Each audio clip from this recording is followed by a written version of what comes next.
Hello, and welcome to Dire Bear. It's Tuesday night, so of course that means we're playing Operation Aegis, our Lancer actual play. I'll be your storyteller for the evening, Jason. And with me today will be Sarah playing Vika. Vika playing Sarah? Almost. I caught myself. Patrick playing Freddy. Uriah played by Eric. Jeremy playing Kortev. And Carr as Tiana. Hello. Alright, who remembers what went down last time? Let's see. Uriah committed an actual war crime. Base blew up. Technically, no. But Actually, you executed a restrained Yeah, prisoner. You shot a restrained prisoner. That's war crime territory. Actually, a war crime. The base blowing up covered it up. Yes. However, the cult is technically a terrorist organization, so therefore does not count. Which actually still apply to them. It's never a war crime the first time. We don't know the Geneva Convention of this planet. Actually, you would have been. You would have been trained. Actually, we do. It's only a war crime if you're caught, damn it. They were going to die technically. Who's going to come down here to do an autopsy? Union's very thorough sometimes. But yes, you infiltrated a base. Well, infiltrated may not be the right word. That implies stealth, I think. We stormed. You the stormed base, a base. Managed to get out before it exploded. With some information. I mean, they had wiped a lot of their drives, but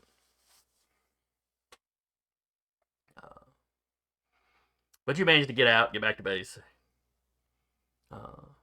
or back to the ship that y'all were currently based out of. And you spent a few more weeks exploring other areas.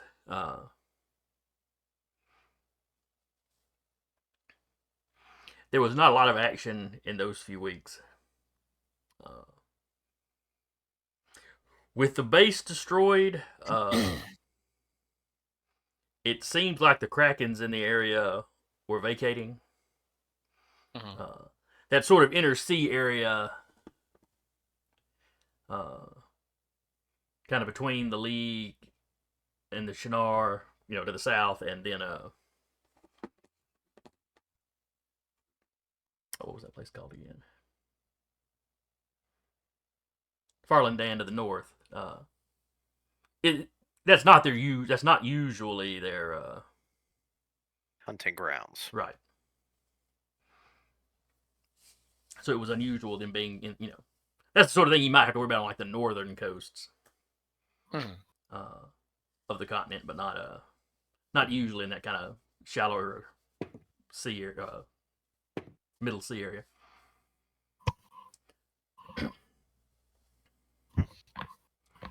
So they definitely managed to track a couple of the Krakens leaving.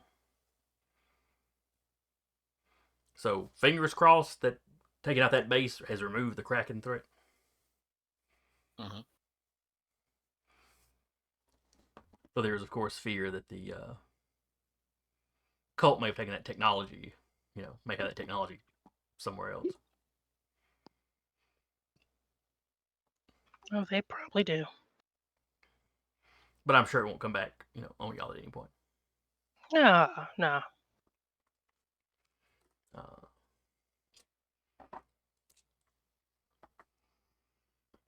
So yeah, like I said, a few more weeks. Then y'all ship back to base. When you arrive, Commander Jellicoe compliments you on what a good job you did. You, of course, on the flight back and throughout that week, you had plenty of time to write up reports. Is there anything that any of you leave out of your reports? No. No.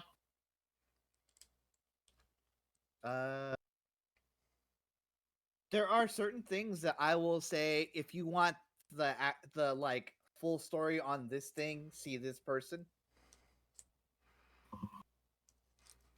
So Cortev's not hiding any information, but he's not necessarily ratting anybody out either.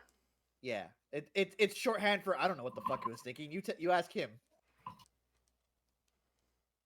Vika may not mention a set wondering about her own sentience. Well, I guess I leave that out. I don't. That isn't really. Well, that was just a conversation between people saying. Yeah. That was less something mission specific. Mm-hmm. That's not necessarily part of the mission. Because I'm trying to She's remember still not mentioning it. what triggered that bit of conversation. The name. Innocuous. It was the name because the cult went off about how like why is he always sending you after us? It was before that. Yeah, it was actually. Actually, I think that kind of kicked on. Was it shortly after you turned on your core power? No, it was Okay. no, it was before we even got into the base. Okay. Yeah. Was it something about her realizing she was named? Was it something about how the NHPs keep using deity names? Yeah. Something to Yeah. that effect. Yeah. Okay, that's what I was thinking. It's like she noticed that, and then she realized she was named after a deity.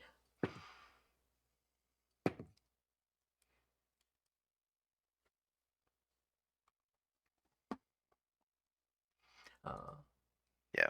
Rabbit's not named after a deity, is she? No. Okay. Rabbit is named after Ty's favorite animal. 3 guesses. Hmm. Do the first two count? No. And Koke, I guess, was already Koke when she showed up. Yeah, she was already Koke when she showed up. They were, as I said, she was an unstable NHP, and they were going to basically ship her off to be destroyed. However, NHPs are destroyed. And Ty was like, "I'll take her." I will adopt this child. Mhm. So anyway, Having to sign a safety waiver. through the rest of the mission, there was no further weirdness.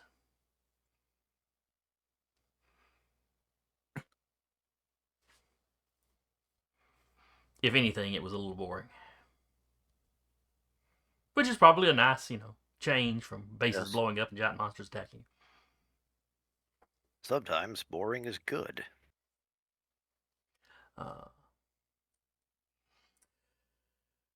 So Uriah, Commander Jellicoe wants to talk to you alone.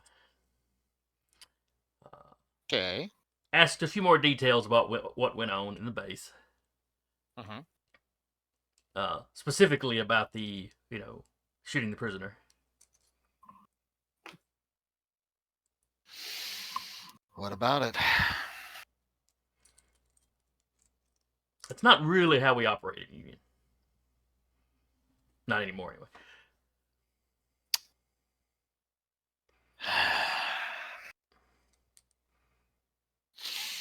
Well, it was either that or we just left him to drown.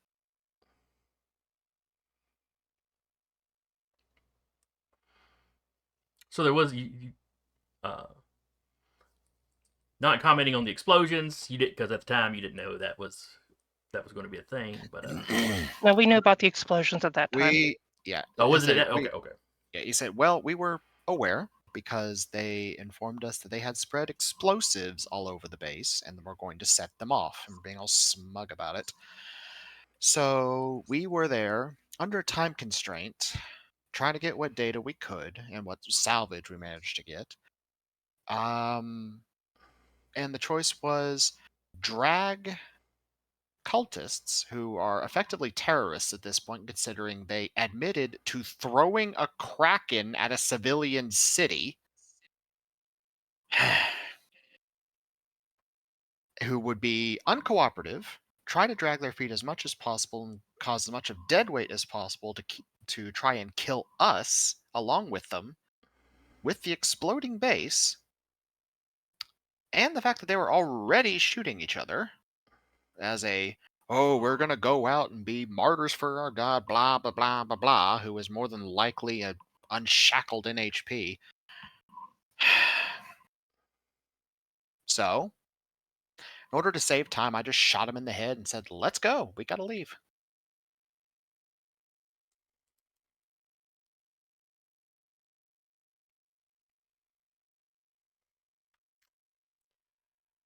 It might do you some good to talk to one of the base docs. About what? Anything, everything, anything that's bothering you. Whatever you want to talk about, buddy. I've noticed an increased number of moods, outbursts. I'm just worried that something is stressing you out. Well, yeah, we're dealing with a third party that is actively playing both sides in an attempt to genocide the planet and has no qualms throwing megaphone at civilian populations. And no one seems to care. We are looking for cult wherever we can. Most of the cult seems to be based behind enemy lines, so there's not much we can do about it. We're trying to root them out, any of them out that are on our side. Which was the primary motivating factor of why I did what I did. When it comes to terrorists and cultists, you can't play nice with them. I have been down that road before. It doesn't end well. The only way to deal with them is to tear them out by the root and leave nothing left to grow. Would you say that it ended the previous time that it ended dramatically?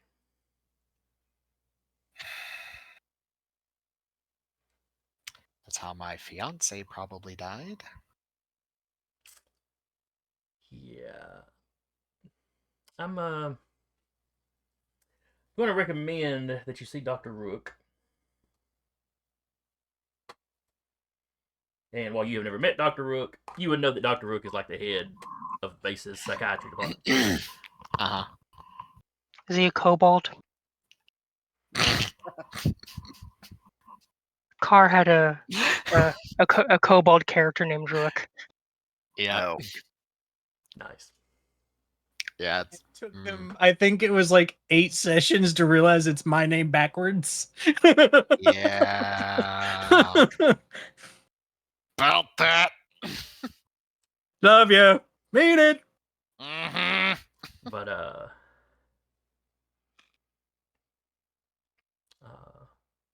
where was I? Right, you need to talk to the doctor.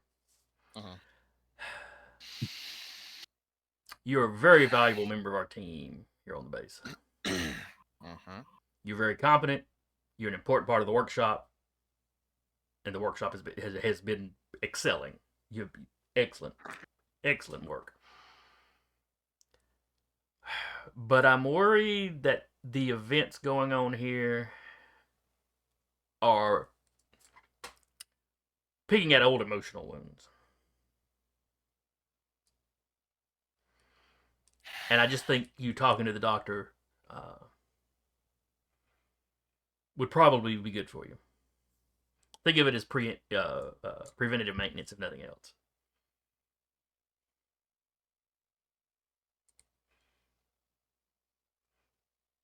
I mean, even the mech you designed is designed to have outbursts when put under stress.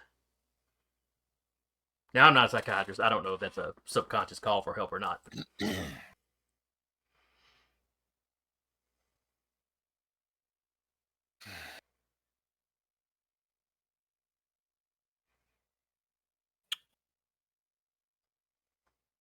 Fine.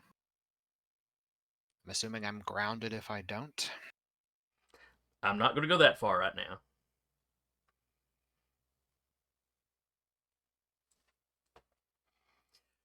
But I am going to be paying extra attention to your behavior going forward.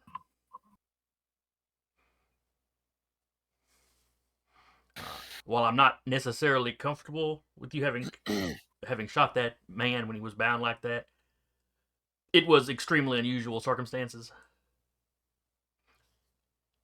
Uh, so I can't really say that it was the wrong thing to do.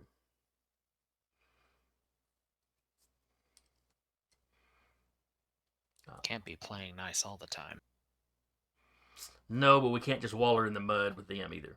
Not if we want to present ourselves as being any better.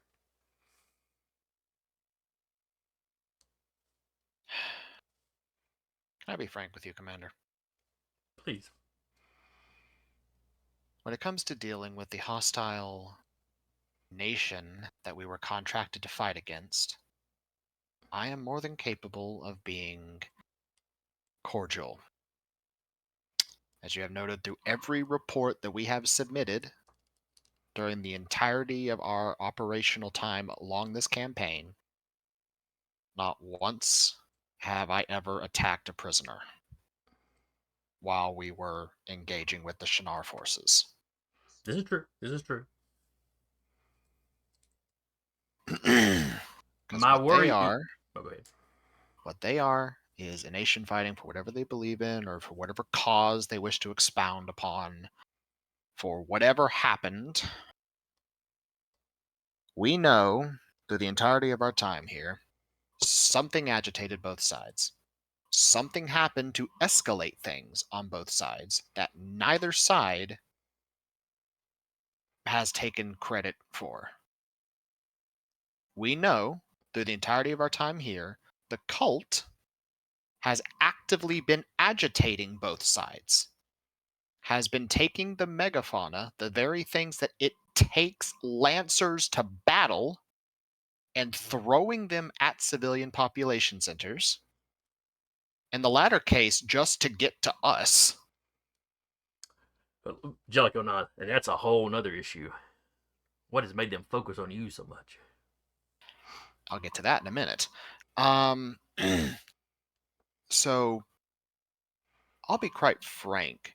In my mind, when it comes to the cult in particular, we need to be ruthless with them. We can't afford to play nice. We can't afford to walk in and expect to just take prisoners wherever we go. Because for zealots like that, they won't care. We won't get anything out of them short of torture, which I'm fairly certain that you won't care for. No, we have other methods of interrogation. We have seen that they are capable of controlling the mental faculties of things through nanite construction. Who's to say that the cultists also don't have that in them if we try via other means to extract intel? We don't have the time. We don't have, honestly, the necessity. And it is a waste of manpower and resources to basically pussyfoot around with them. Sounds like you're ready to go scorched earth. When it comes to them, yes. Because at the end of the day, that will be the best thing for both sides of this conflict and could potentially bring it to an end.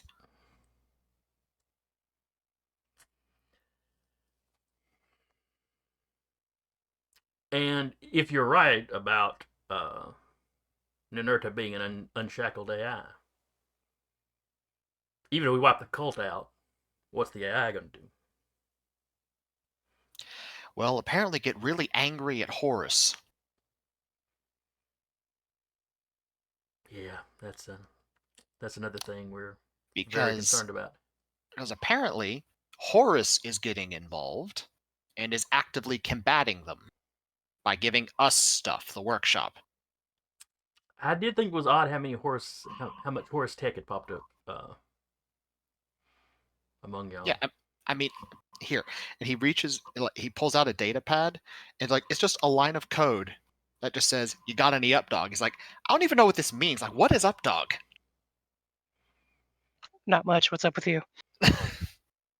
And and then it's anonymous, but then there's an asset like emoji at the end.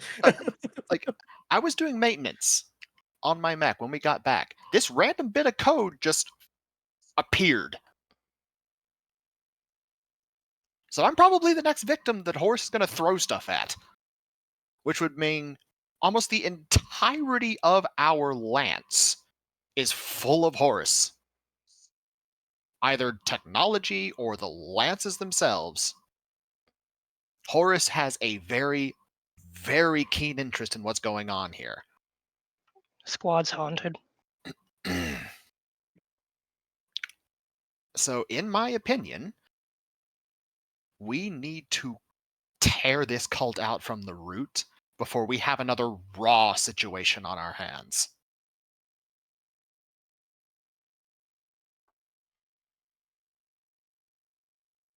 You make some good points. My concerns stand, but you do make some good points. In the future, no, I realize this. You could not have done this in the undersea base. In the future, if you can take prisoners, though, do so. Even if they have that tech in them, if we can discover that tech, we can still study that tech. If I can find the commanding officer, then I will do so. But Fair enough. I will not just take prisoners willy-nilly. The rank and file, I'm not gonna.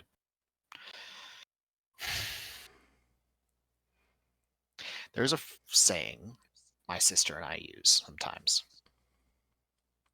Ruthlessness is mercy upon ourselves.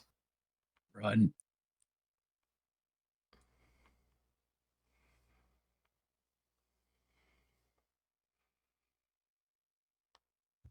Hmm. And unless we find a way to somehow create some kind of paracausal space to shove prisoners into, we can't be taking prisoners all the time. That's just not physically possible, for one thing. Logistically possible, it's a stretch. And it's... we just can't afford to do it. Now, like I you wouldn't said, ask commanding you. I would not officers, ask you to it's- jeopardize a mission for it. Though at some point in the future, if we can find one of their bases, another one of their bases, that may be the point of a mission. In which case, you'd have the logistical support though to make transporting them back easy. And if that's the mission, then yeah, I'll go along with it. I mean, that's what orders are, and I follow orders. Is what I was trained to do. Okay. But I will eliminate whatever threat I need to in order to get that mission done. That's fair enough. And the lives of the cult will never outweigh the lives of my friends, and especially not the life of my sister. I'm not asking you to put them up that high. Just try to cut down gunning down bound prisoners.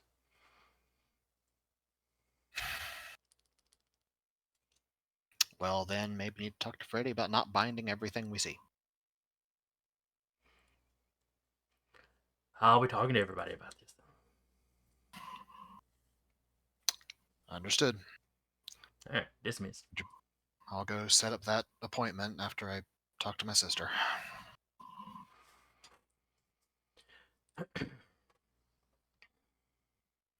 All right. What are the rest of you doing once you're back? You got a little bit of downtime before they ship you out to do anything else.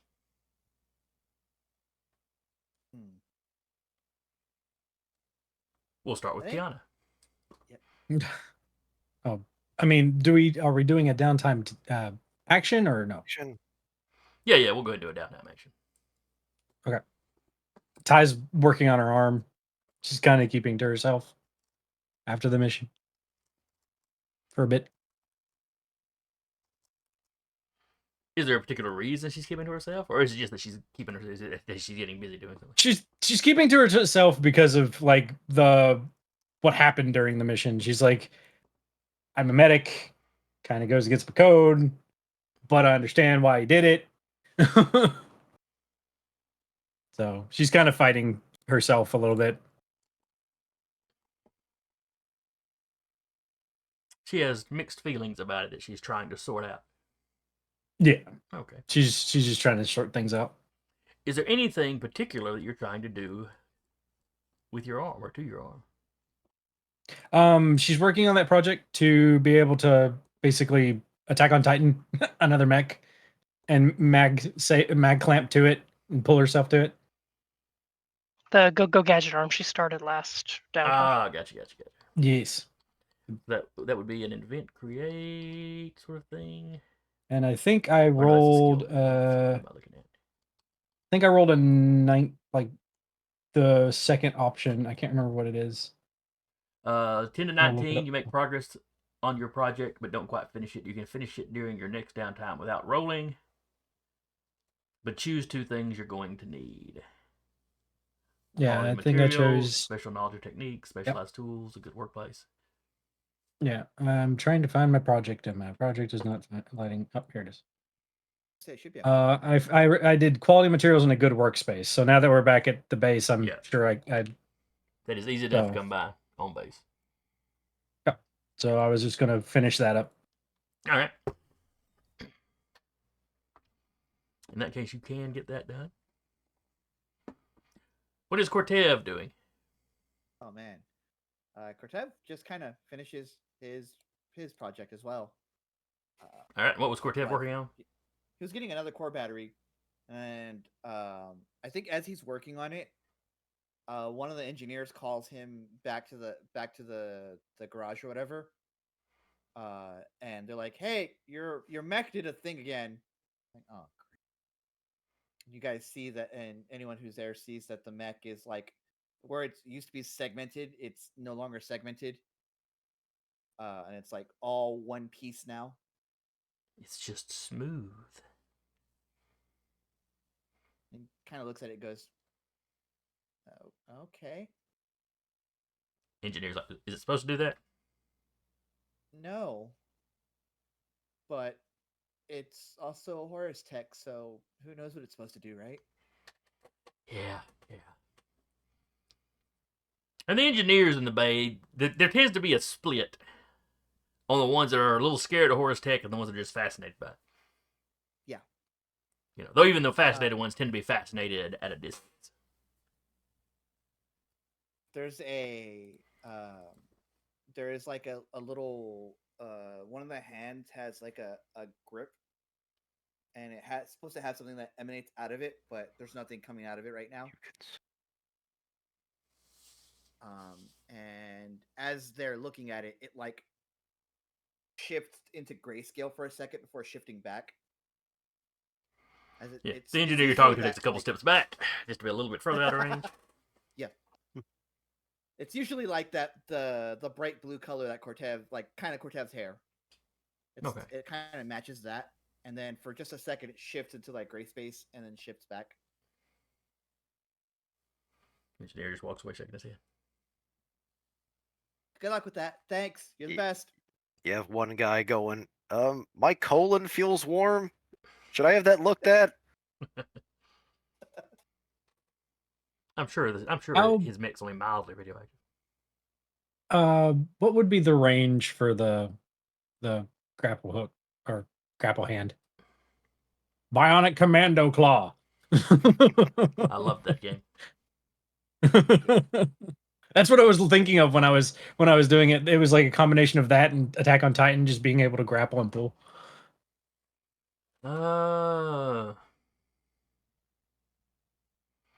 What's the range on that zip line thing you do?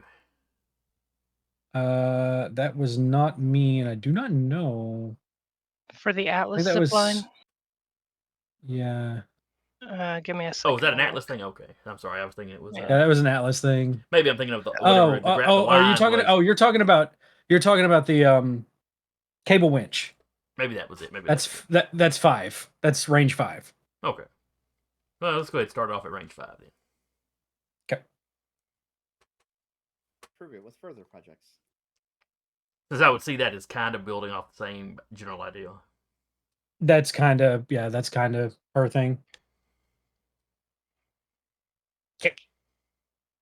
Came back.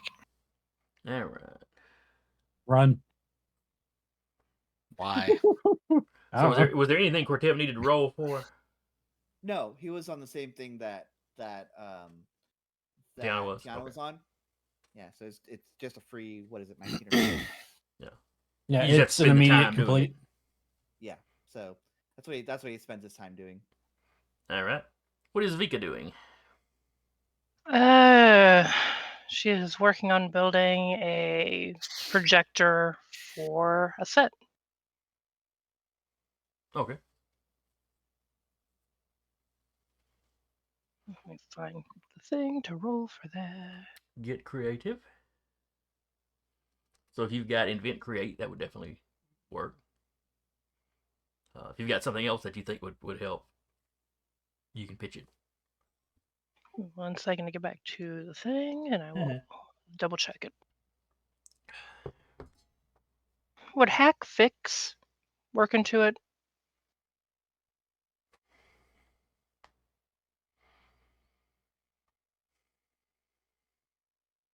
Yeah, I could see the fix part of that working.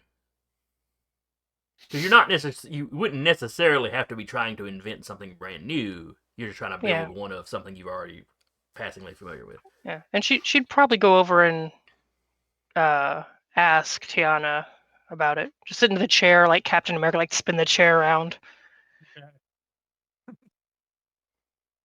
Watch her for a few moments. You feel a large man. presence behind you, Tiana. Hi, Vika. Hi, Tiana. I need to pick your brain. Okay. She spins around. Holds up like the beginnings of the drone coffin. No. Okay. Any advice Ty on will how pull. to assemble? Ty will pull out her blueprint.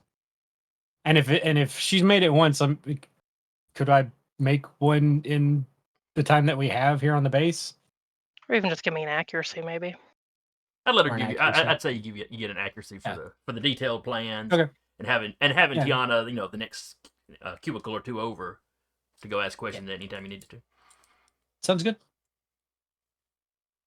So it'd be grit plus hack fix, correct? Correct. Plus a d6.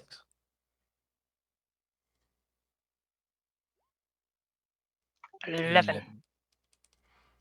All right. So that falls into the 10 to 19 then. So you make progress on your project, but you don't quite finish it. But you can finish it your next downtime without issue. But you got to pick two things you need. Time and quality workspace. Okay. So as long as you're at base, the next time you get some downtime, you can finish up. Yep. While she's working on it, she'll be like, "You all right? I know that probably wasn't ideal." Yeah, I'm just working through some things is all. I'll be okay. Well, if you need to talk about it. It's just one of those things where the medic in me is saying he's done something terrible, and then it's me saying I mean I understand why he did it, kind of thing. How many people have we killed inside of Lancers? Inside of our frames? Point. That's a point. It's the This was just one proximity of of those. It's just one of those circumstances where we could have dragged him or to the mechs, but then you think about it and it's like we had nowhere to put them. They would have just drowned outside the mechs anyway. So Quick death or slow death. In the end, it's unfortunately the same. yeah, that's the only thing that's got me hung up on things.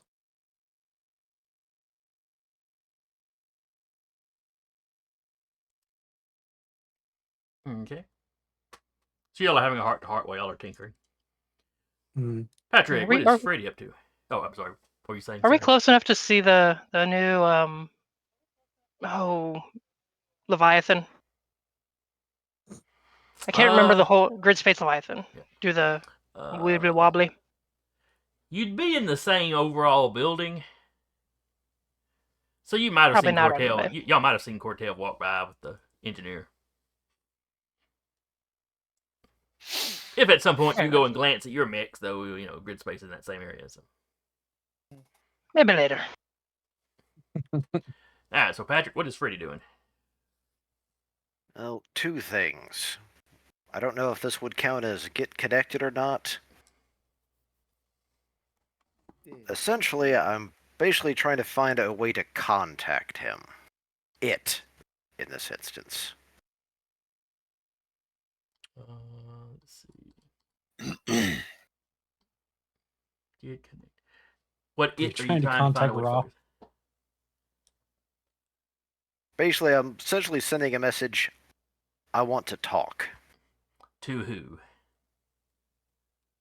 The bull. Okay, so you're trying to contact the Bull of Heaven. Okay. Well, the Bull of Heaven is the mech. The Mithras was the pilot. All right, let me see.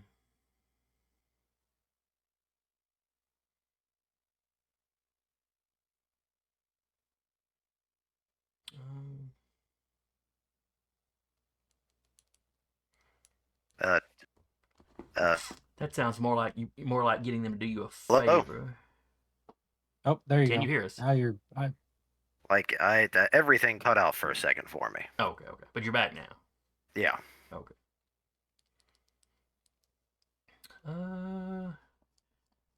That feels like that should be a down time activity, all right. I was looking at get connected. I don't know if that would count or not, so. It's kind of about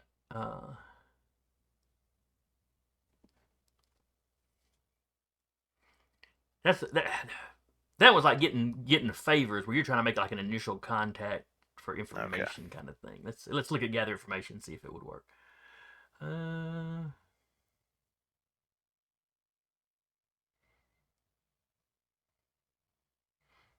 Oh, you cut out again. Like I can see your lips moving, but I don't hear anything.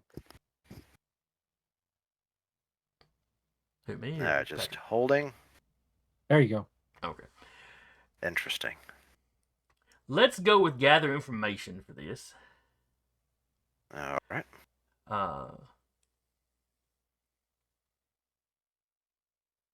So on a 9 or less, you get what you're looking for. In this case, you make contact with him. But it gets you in trouble. Which means you may get in contact with him, but you leave a trail where people would know you've gotten in contact with him. So maybe Union starts pressuring you to let them talk to him, or maybe the cult figures out, something negative will happen as a result.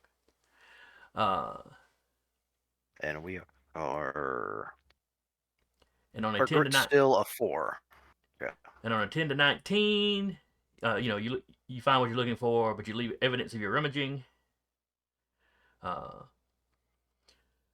Which again means somebody will likely figure out that you've done this, but there might be a time delay. I rolled a 23. All right, just roll 20 then. You get what you're looking for with no complications.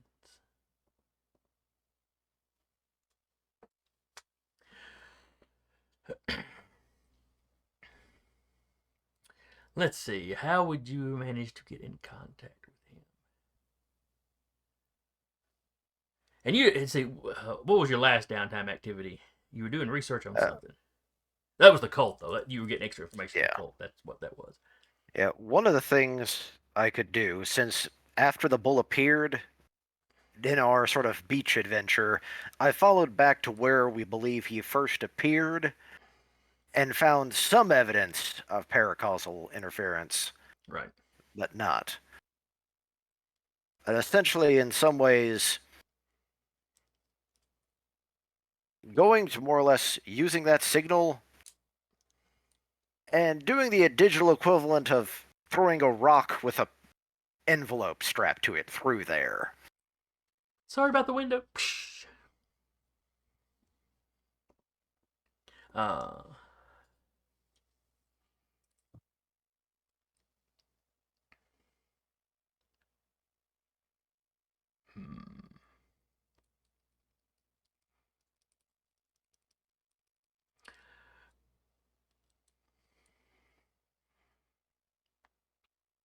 So let's say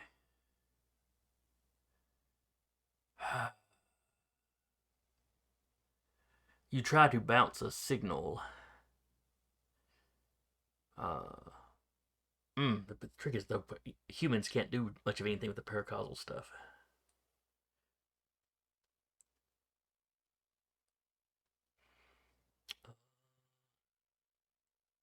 You succeeded. So how did you succeed?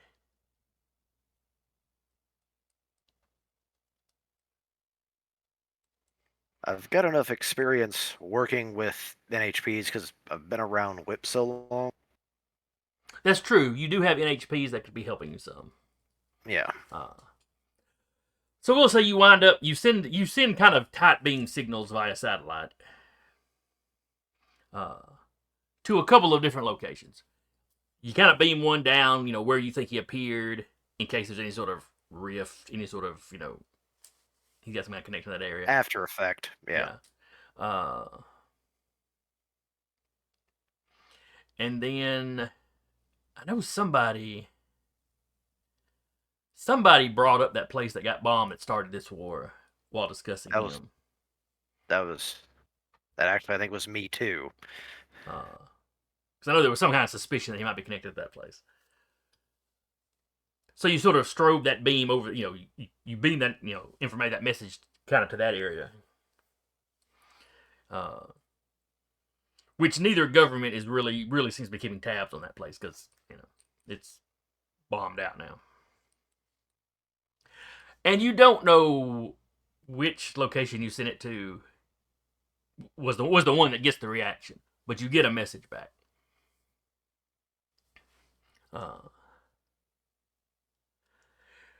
And with it is attached a question.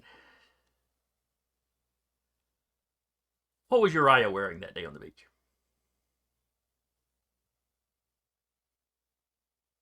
I actually give him that answer. All right. Shorts and flip flops. I mean, if you say shorts and flip flops, you'd actually be incorrect. But he says whatever it was. Yeah. You describe the pattern, which Uriah was caught on camera, but he was way distant from the cameras. So you're able to give enough minor detail that So you might have to go knock on Uriah's door. Uriah, what did your trunks look like again? All right.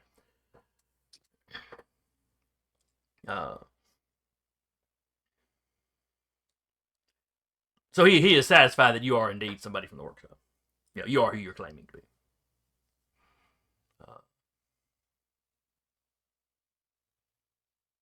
What is it that you wish to discuss?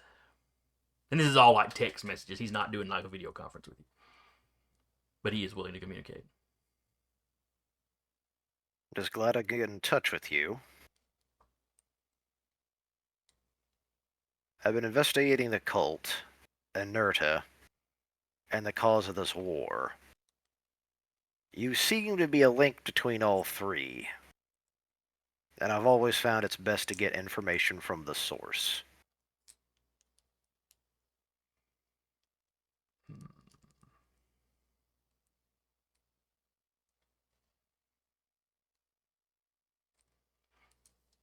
What information do you need? As with all things, let's start from the beginning. How did this war actually start? With the destruction of... Did anybody write down the name of the place that got blown up?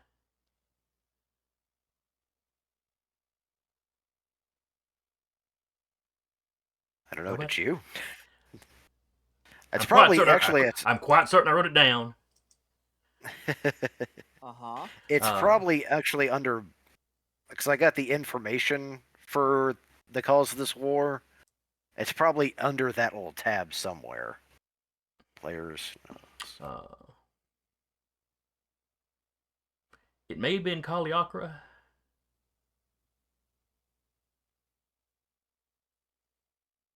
I believe that may have been the name of the town. Okay, that's... I have a bad habit of writing down names, but then not writing down what they actually go to.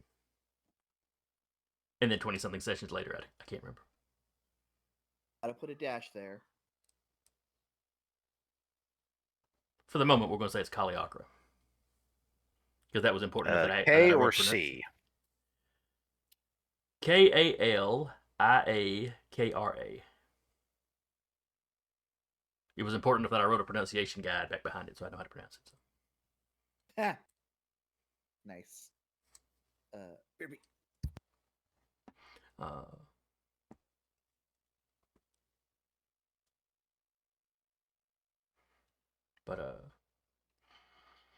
But he tells you, you know,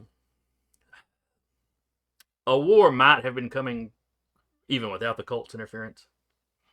You know, just the typical tensions. I mean, these are two countries that they've clashed repeatedly, you know, throughout human history on this planet.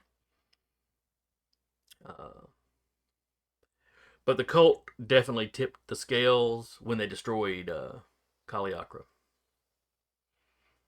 And have no doubt it was the Cult of Ninurta that did that.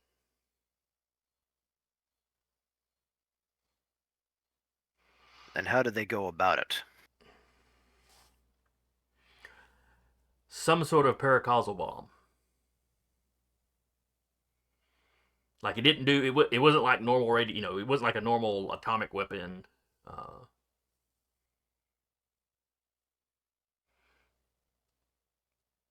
It was something most unnatural.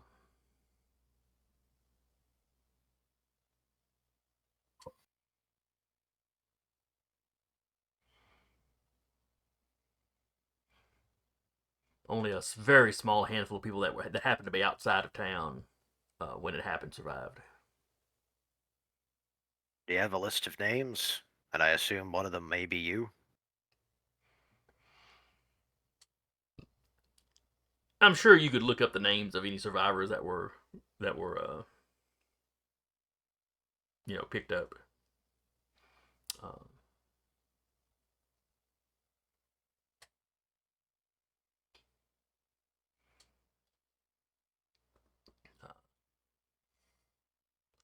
He does go ahead and send you a list of names of the ones that moved somewhere else in Shannara.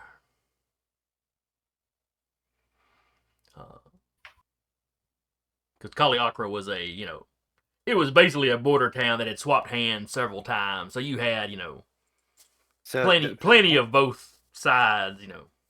Yeah, you're talking like if there was money, it would be reversible with each country. Just about, yeah.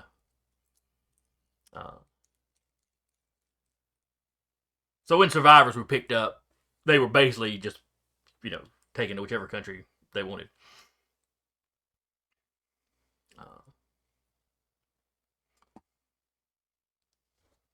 Because it was not that large a town. These were not like soldiers or politically important people per se, or strategically important.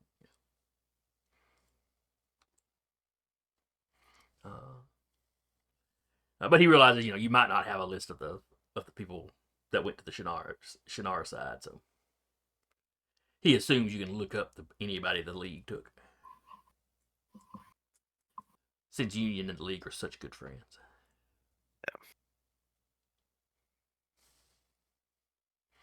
From the sound of it, you don't like Union?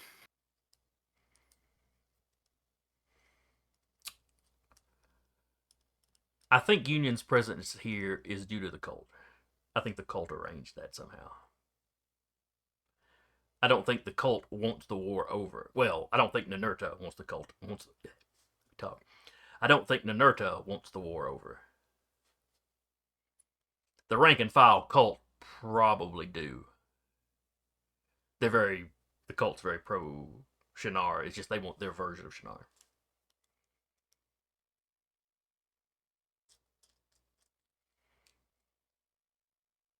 And confirming a theory, if you know this, is Inerta an NHP?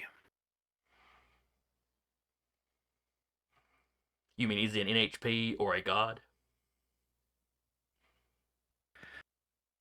Given what we know about them, both answers are true.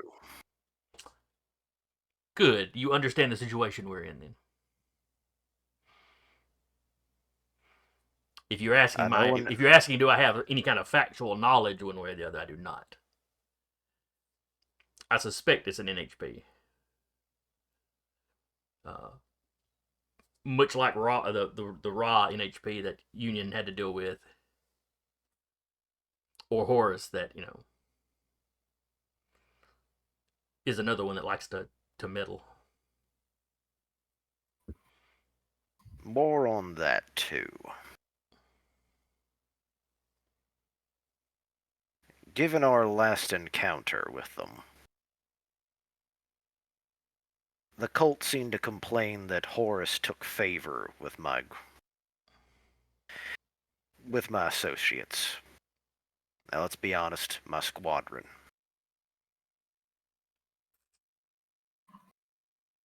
Does Horus have any direct connection to you, or is that just still one that gives when it feels like? The Bull of Heaven is definitely a Horus design.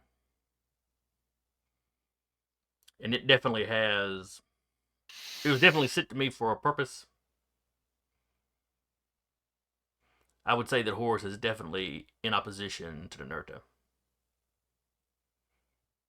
Though whether Horus is one NHP or a group of NHPs or even a group of people working with NHP, I don't know any more about what Horus's true nature is than Union does.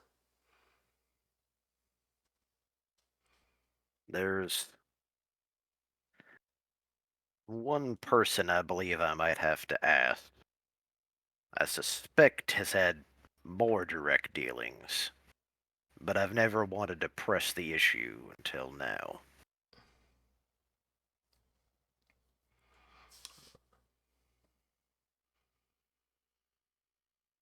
But that is for another day. Indeed. If possible, I'd like to keep at least an open channel of communication between us, just as a means to contact one another. I don't want the cult to succeed, especially considering what you've told me about the paracausal bomb. That's something I'm gonna have to look into.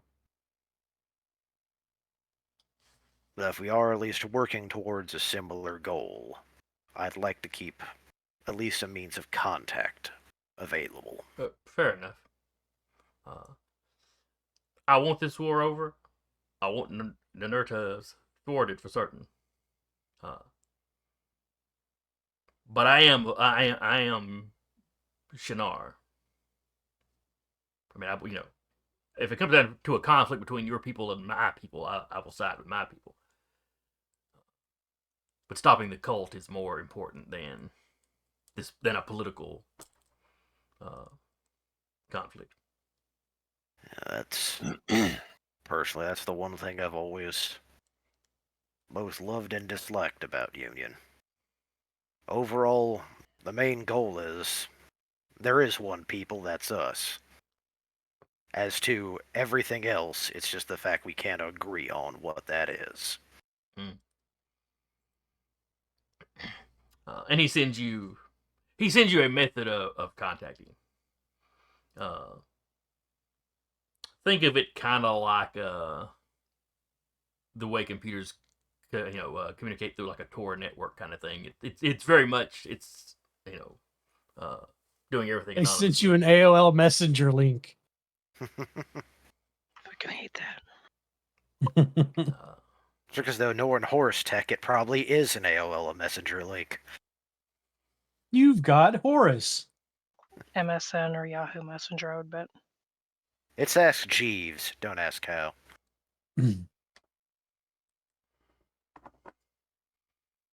It's what Google evolved into. I always had that running gag. Horus, Ra was just Clippy who got tired of our shit. Ooh, could you design an AI that was Clippy? Easily. Nice.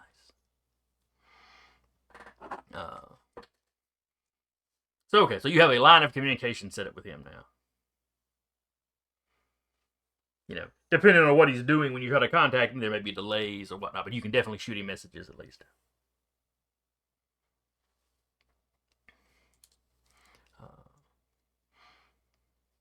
Uriah, you talked like you were going to go find your sister once you were done talking to the commander. Yeah. Which basically amounts to wherever she happens to be, the door gets kicked in. She's I'm sitting just- there with Ty. I'm just picturing you pulling up your app instead of a Find My Phone type thing. It's Find My Sister. No, that's You just just the twin Find my senses. Vika. It just pings. Find My It just Vika. pings her thing. So you. So yeah. Wonderful powers He knows her activate. usual haunts Uh, as a tuning fork. so she's not in the first place you look. So you think to go, and you remember, oh yeah, she had some project. So you go look in the engineering thing. You walk Put on in, the y'all air tag, mix it's a over Vika there. time. You see that Grid Space Leviathan looks different. It's like all those separate little pieces are now fused together.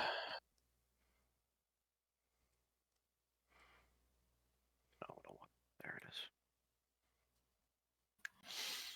it is. Keeps going.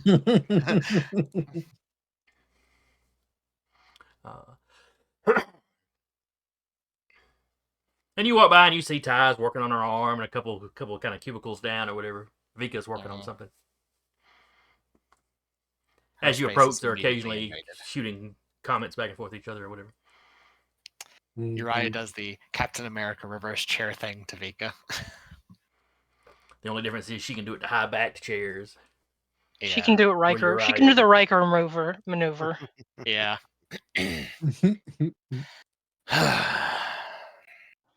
Betting that conversation went away. I have to go see a shrink. Because I'm Cool. apparently crazy. Tell them what they want to hear. Continue on. Yeah.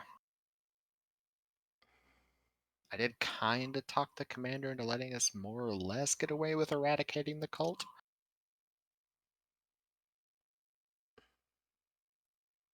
It switches to their language that they used on the station. Oh no, he never he's been in that language the second he sat down. Okay, just clarifying. Because he saw Ty there. Maybe outside of more particularized. I had to promise that I would try to take commanding officers prisoner for information gathering and intel via creative methods. Were we supposed to put them in a little Ziploc bag and take them back? I don't know. That was one of my primary arguments. I more or less talked him into going, unless the mission specifically says otherwise. I can kind of just, well, he didn't give me free rein to do it, but he said, I can see where you're coming from and you make a good point. More or less. But next time, just let them drown in a slower death. Yeah. Yeah, as the gods intended.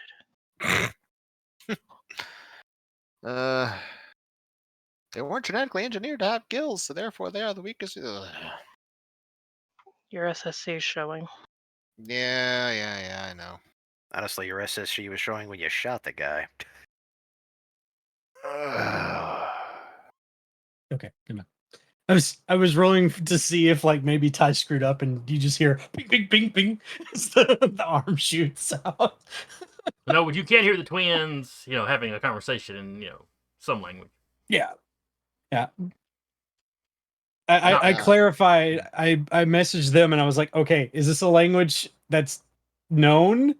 They're like, no. I was like, okay, good, because the data plating in Thai would quickly translate that. It's probably some bullshit they made up when they were young and bored. I just wanted to confirm because I was like, I'm just listening to their conversation and Ty is just working on her arm. So basically, y'all just have twin speak. Yeah, it's like essentially. But knowing the two of you, you may ended up making Twins it a lot can't. More, you made it a lot more complex than actual twins tend to do. it's twins can't. I love it. Instead of thieves can't. Yeah. I'm tired. I have a feeling it's just going to get more tiring. Mm-hmm. We'll get a drink.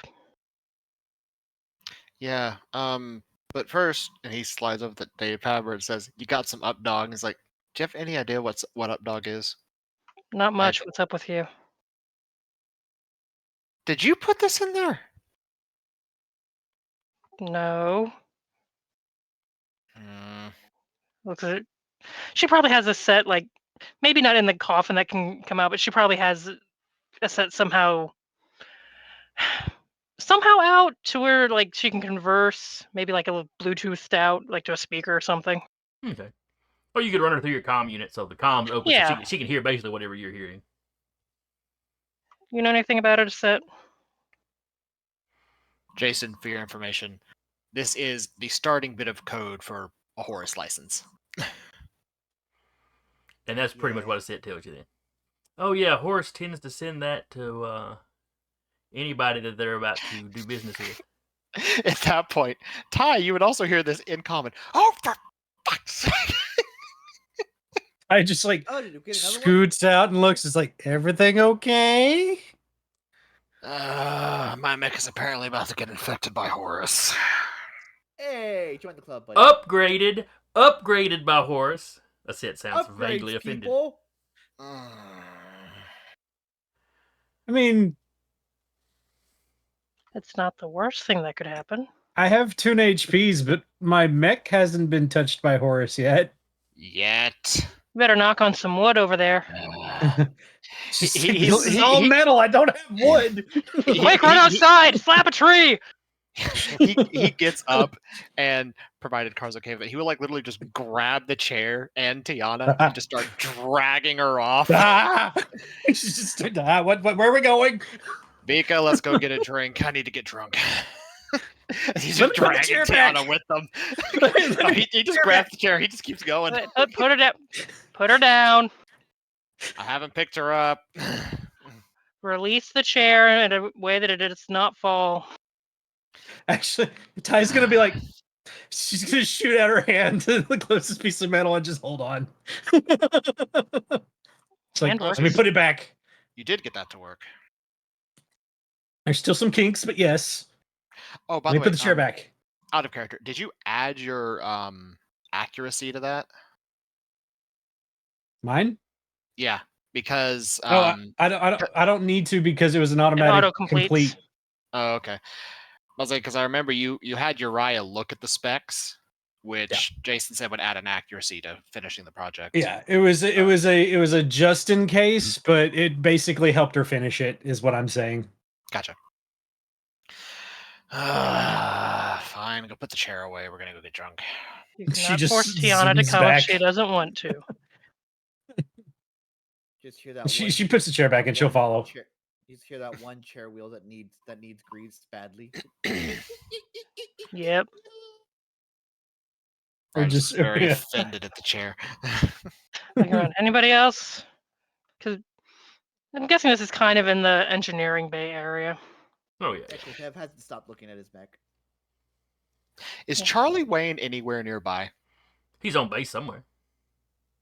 If they run into Charlie Wayne, he's getting grabbed too. I'll have to tell him twice. Even or odd. Let's say evens. You could always just send him a message on the comm. Yeah. You don't see him while you're walking, but you know he's on base, so you could just call him. Yeah. Yeah. I think it'd be funny, Ty just- would. Personally, I think it'd be funny. Like he's just with his team. Uriah just walks by, grabs him by the shirt, like we're getting drunk. Ty would probably message Doc from their team and be like, drinks. If Cortev is still looking up at the mech Lancer, Beak will be like, "Do you need a drink?" Huh? You're just now grabbed by the neck and dragged away from your No, neck. she's not going to drag anybody. She'll be like, we're going to get off base if you would like to join. Cortev, we're getting drinks. Let's go. Okay. Does anybody contact Freddy? Actually, I actually go because I want to actually give some information to the commander. Okay. Ty'll ping him to let him know where they are, though. All right. So Freddy gets the ping, as he's walking into the command station to see if the commander's still there.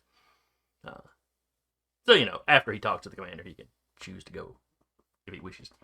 All right. So all y'all are heading to the bar. You get a message back from Doc.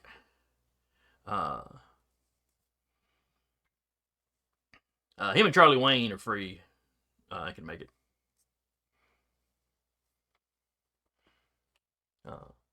I was walking by and she's like, "Wait, I can actually pay for my own drinks." You can. Congratulations. So anyway, so y'all are headed to the bar. Freddy, you walk in. The commander's secretary is like, he's in a meeting right now. If you'll have a seat, he doesn't have anything scheduled afterwards, so he can probably give you a I'll few wait. minutes.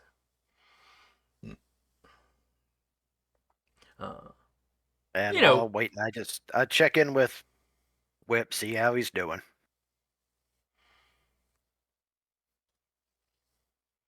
What would Whip be doing in his free time? Since he's got the robot body to wander around in now.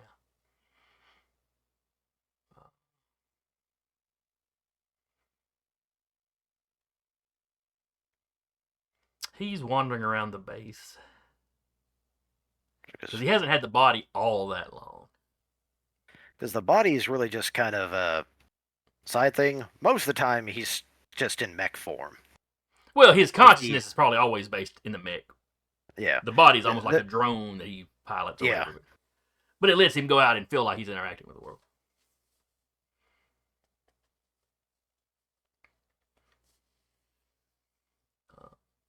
So he is currently out wandering and interacting with people.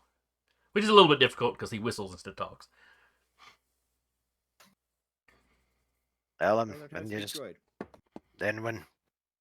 hearing him talking that, I'm glad you're being able to actually open up a bit more.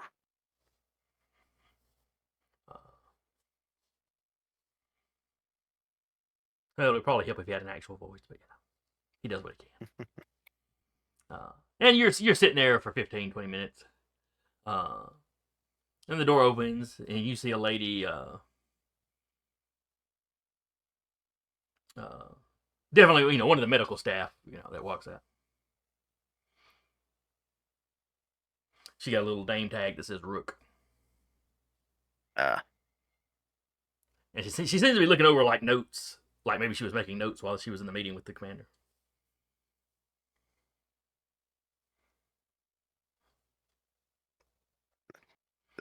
But she does stop and glance at you. Says, "Doctor." Lancer? Please call me Freddy. Freddy, you're one of the workshop. Yes, ma'am.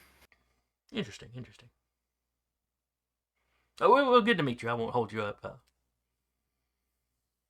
And the secretary tells you, Freddy, you can go on in.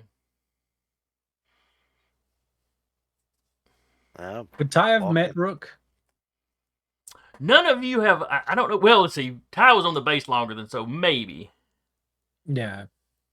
I don't think Ty any of us was met her in game. not met in game, but I figured. In game, yeah. Yeah, I figured she, with her being on base before everyone else, she would be in the medical bay for a little bit longer. So. Yeah, it is quite I possible. didn't know if she had been. If not in passing.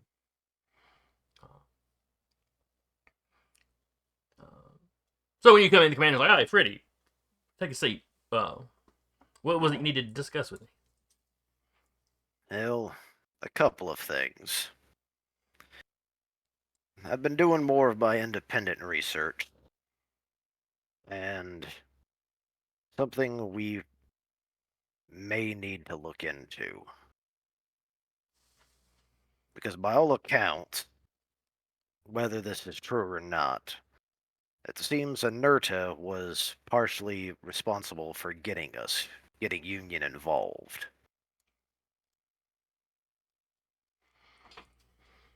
In what way? As far as we've been able to determine, Ninurta's overall goal is the continuation of this war. For what ends, we've yet to be able to determine.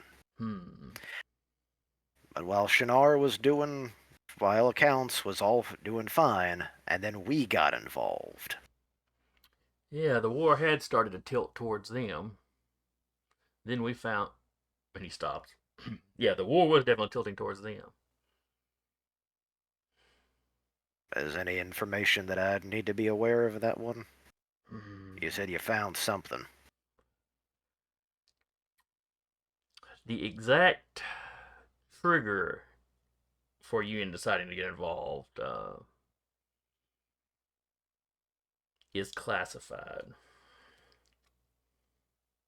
Was it a paracausal weapon? No. Have you got some information on a paracausal weapon?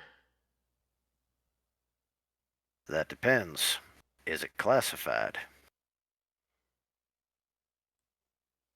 We don't have any information on. I mean, I assume you're talking about something a little more massive than just a Horus weapon that you strap on a mech.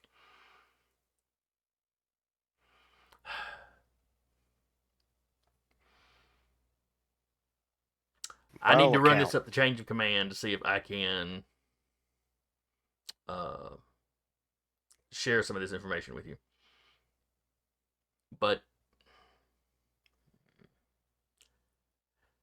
what decided us for sure to join the war on the League side is we came into some information about something the Shinar were doing or planning to do or planning to build. I can't go into more detail than that without clearance, without either upping your clearance or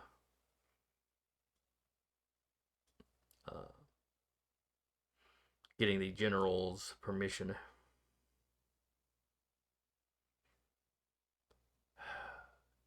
But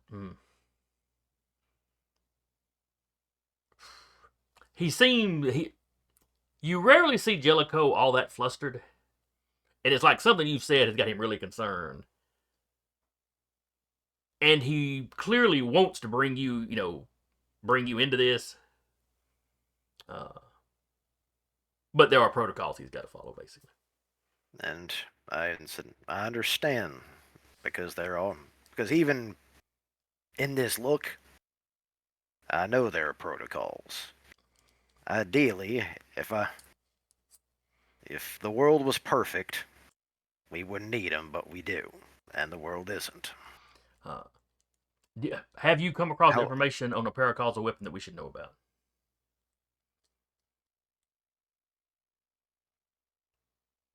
Or was that just you taking a shot in the dark as to what it might have been?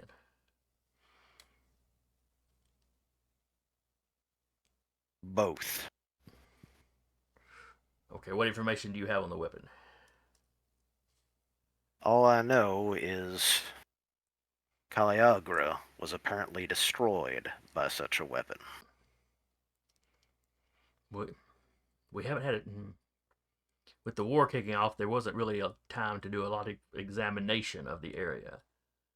There was definitely, the eyewitness reports definitely say there was something odd about the damage pattern and stuff.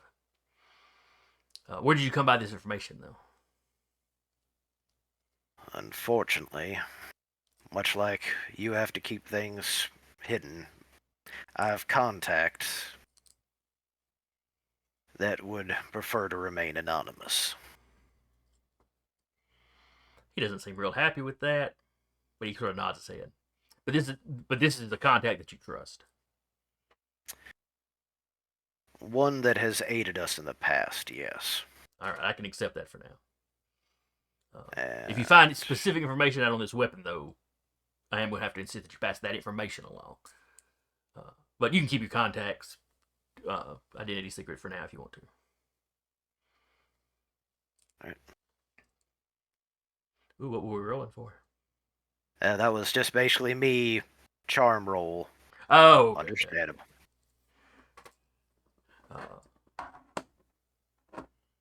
Yeah, I probably should have had you roll that. But,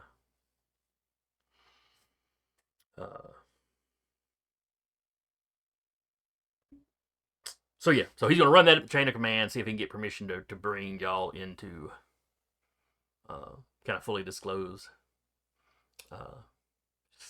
One thing he does want to ask you before you leave, though, kind of changing subjects. How do you feel about continuing to work with Uriah?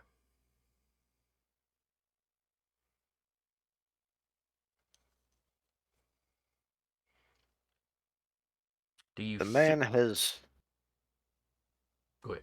over time, my main concern is that while he seems to want to reject his Shimano background, I'm worried that still lingers in him. It can be hard to change habits you've had, from childhood, for cultural viewpoints. And if you're curious about him executing the man that was restrained, yes, I do take issue. He can spin it any way he wants. He just shot a man because he felt like it. That's kind of a concern we have. I mean, it doesn't His sister, exactly count as a war crime the way things are written, but it's still.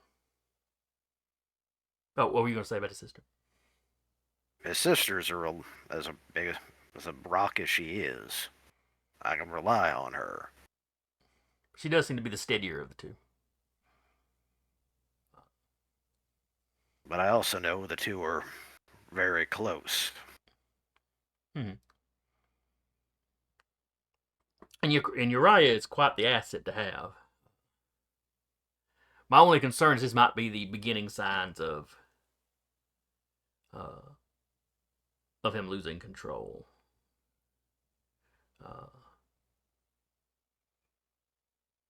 But Yes. we'll have to wait and see. But please keep me up to date if there are any other incidents. I will. Now, I mean, thus far, as far as I know, Uriah hasn't been trying to hide anything. He hasn't.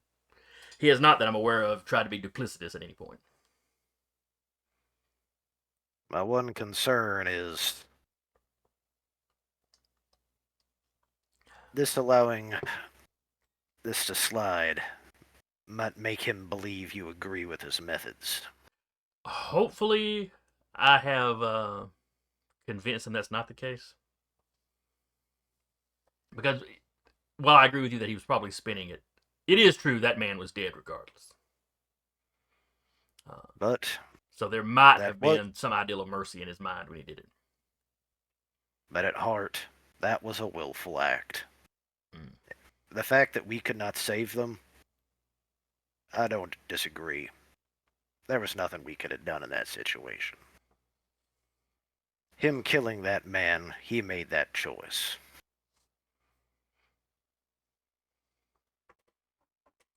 Well, I've suggested that he talked to Dr. Rook, so. Well, anyway, though, I wanted to get your opinion on that. And if it actually comes to it, I'm going to have a conversation with him, and I hope this doesn't dissolve. The sad truth is, in terms of teams, we are a good one. But I'm worried the cracks are starting to show. That would be a shame. But wars are also stressful. You might be cracking, and you might, this might just be a short-term thing. But do feel free to bring any concerns you have to my attention. Understood. All right, dismissed. I'll contact you once I find out about the clearance issue. Thank you, sir. All right, the rest of y'all are And- arriving at the bar. Oh, okay. And I'll be heading to the bar. Okay.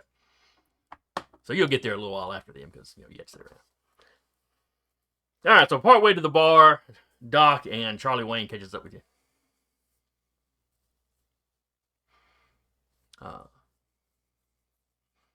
Charlie Wayne's like, doing the fake look at his watch thing.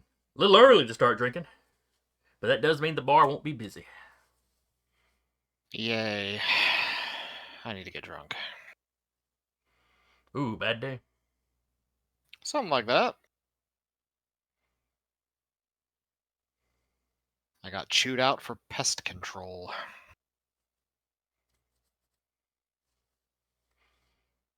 What did you invent something to kill bugs or?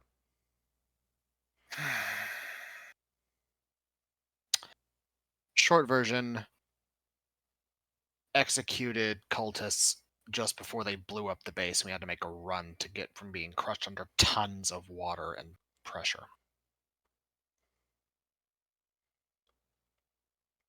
Charlie's kind of like, oh, okay. And that's not how we roll, apparently.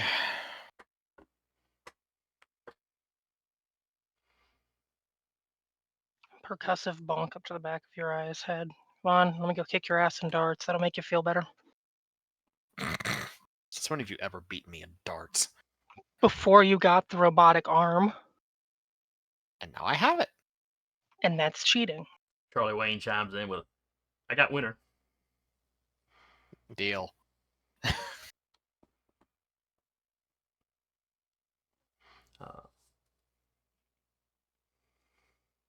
Loser buys the rounds. And nothing imported.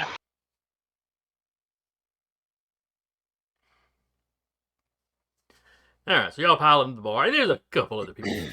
But now, are you going to one of the facility's own base, or are y'all heading into town? Town. Okay. He's like, I want to get off the base right now. All right, so y'all go to the motor pool basically and check out a vehicle, or there's probably buses that run, or the equivalent of buses that run. Or if it's in walking distance. Well, the base is slightly outside of town, so you probably Yeah. want to drive into town, and then there's an area where you'd have several choices that y'all could walk between. Into, I believe it was Alexandria, was the city that was close by. I think so. If not, it is now. Yeah. Charlie Wayne, you know more about these things than me. Which is the best one we could go to? Do you want a cheap drunk, or do you want something that's going to taste good going down? I prefer taste good going down. All right, follow me. Follows Charlie Wayne. And he marches y'all past one that looks like a dive bar. Because if you ever just want to get drunk super cheap, that's the one. It's not very good though. No. Okay. As you pass by, you hear somebody inside. Hey, Charlie Wayne. He waves. Mika just is like, really? Sometimes you just want to get drunk. Fair enough. Sometimes. Ty just looks up at Vika. Are you really surprised? And behind me, you hear Doc going, sometimes you've lost all your money playing cards, and that's all you can afford. Speaking from personal experiences? Doc's like, me? No. No, yes, not you. Other people's experiences I have observed. Of course, of course. I would never dare insinuate that you would lose at cards. Was Doc the one that I beat in poker? No, that was Smokes. That was Smokes. Okay. Yeah, Sorry, Doc did not get which one it involved was. with much of the gambling. Gotcha. I think he did some slot machines or something.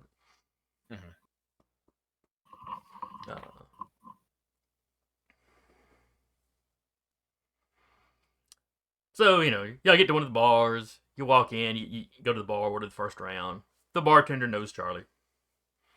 Not like super well, but knows his name.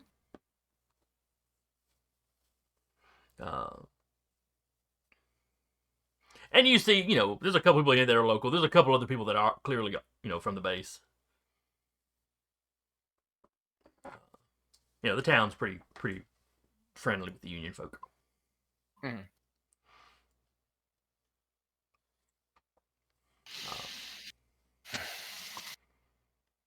So do y'all grab a table, or y'all gonna sit at the bar? Let's grab a table. Okay.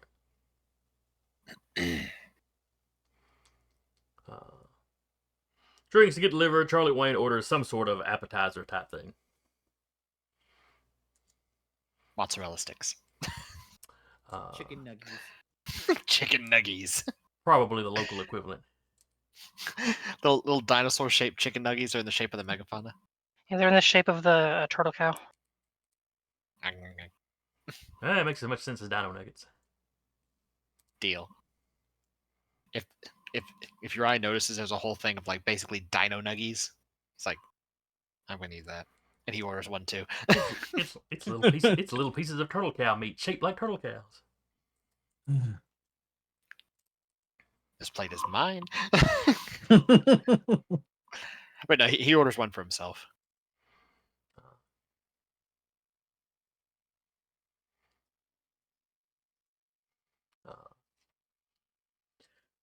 So while you're eating, Doc looks to your eyes like, so that last mission was kind of rough.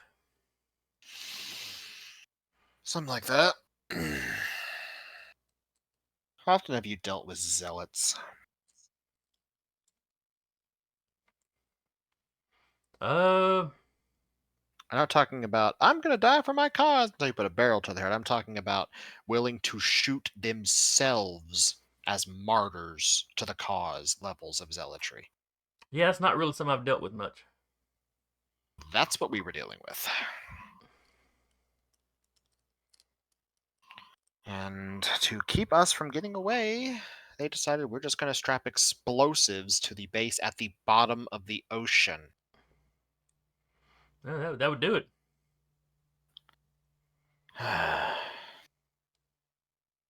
And yeah.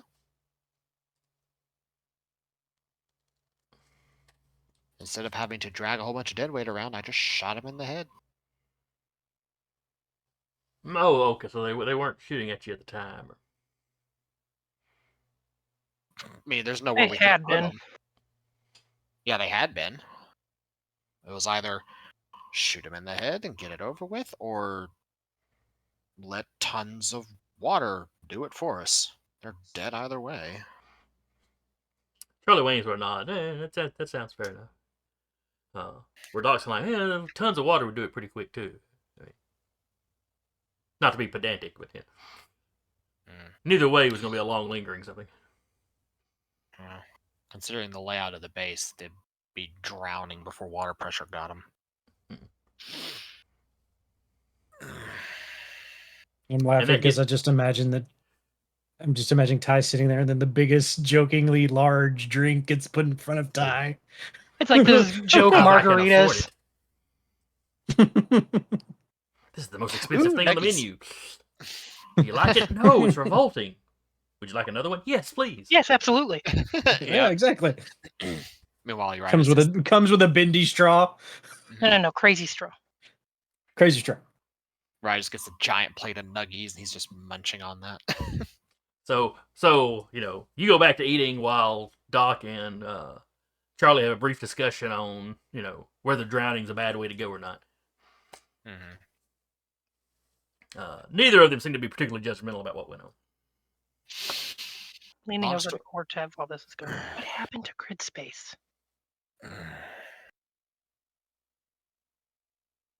I don't know yet. I haven't been in it yet.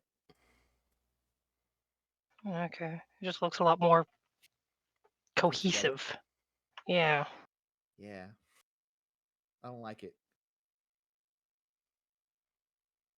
I might learn to like it. We'll see. You can have a set. Try to make friends with it. I mean, it's not an NHP. I hope. You hope.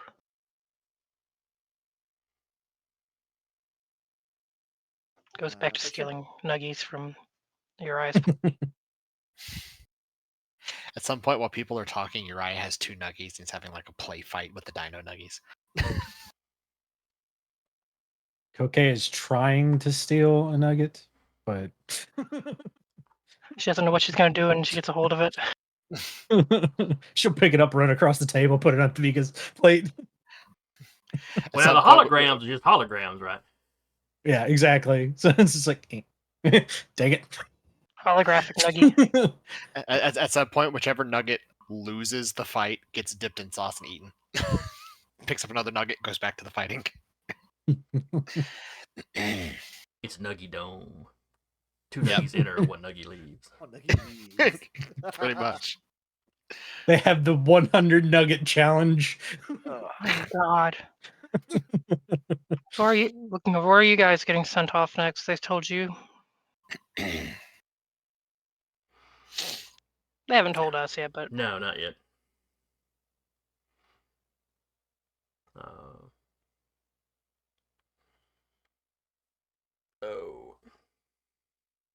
Maybe they'll send us off together.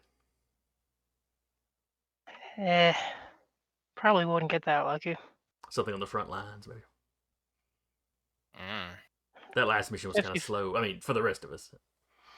Yeah, 50-50. They put us on patrol. We're apparently not going anywhere until I talk to the space shrink. Doc looks up. Both Oh, nuggies Dr. get Rook. consumed. Oh, she's great. Yeah, apparently I am starting to lose it and having outbursts, so I have to go talk to the base shrink now, or otherwise I might get grounded.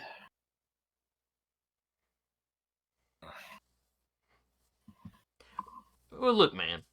And this is Doc talking. You know, you gotta take care of yourself physically, but you also gotta take care of yourself mentally. We are in a war zone.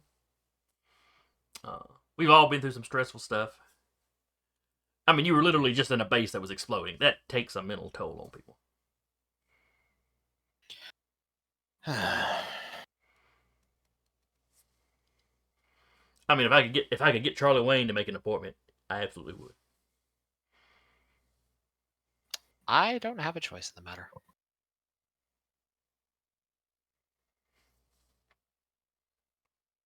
Well, you know, don't stress out about it. I mean, I interact with you regularly. I'm quite certain that you're not, you know, losing it. You may be a little stressed out, but that's probably all it is. Now, my specialty isn't psychiatry, but I've had some training.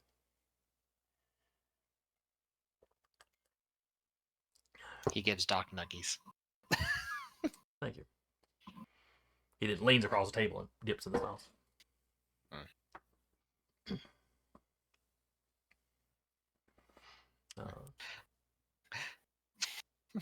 It's like, Uriah will remember that, like +5 reputation. Or like the Doc gets nuggies. or like the Fallout. You're right. I liked that. Yeah, pretty much. Pie is halfway through her drink. How drunk is Tiana? She's a lightweight. Oh dear. So- So she's just probably staring at the drink like, So what I'm I've picturing. made a huge mistake. Do any of y'all remember when before Super Size Me came out, when McDonald's had the really big sodas that were basically buckets with handles? Yeah. Like the Yeah. gas stations have that are like a mug about like the size of a pail. a big gulp? What is Yeah. it? A big is it a big gulp? No, it's like a mug that I think holds like a gallon. Oh, yeah. Okay, the McDonald's like ones the weren't Circle quite K that has it. big. If I remember right, the McDonald's ones, it was like a sand pail you take to the beach full of soda. Yeah, something about that size. And then after the Super Size Me thing came out, I think is when they got rid of them. So I'm picturing that, and it's the littlest person in the room drinking it. Yeah, and she, like Tiana she's- got a rum and, like bucket. every once in a while, she'll just be staring at the drink and then just like, just trying to grab from the straw. Leans over, kind of nudges the straw. Why'd you get the rum bucket? Why did you get the rum bucket? Is that what you? Yeah. She looked at her and just says, "Cause I could."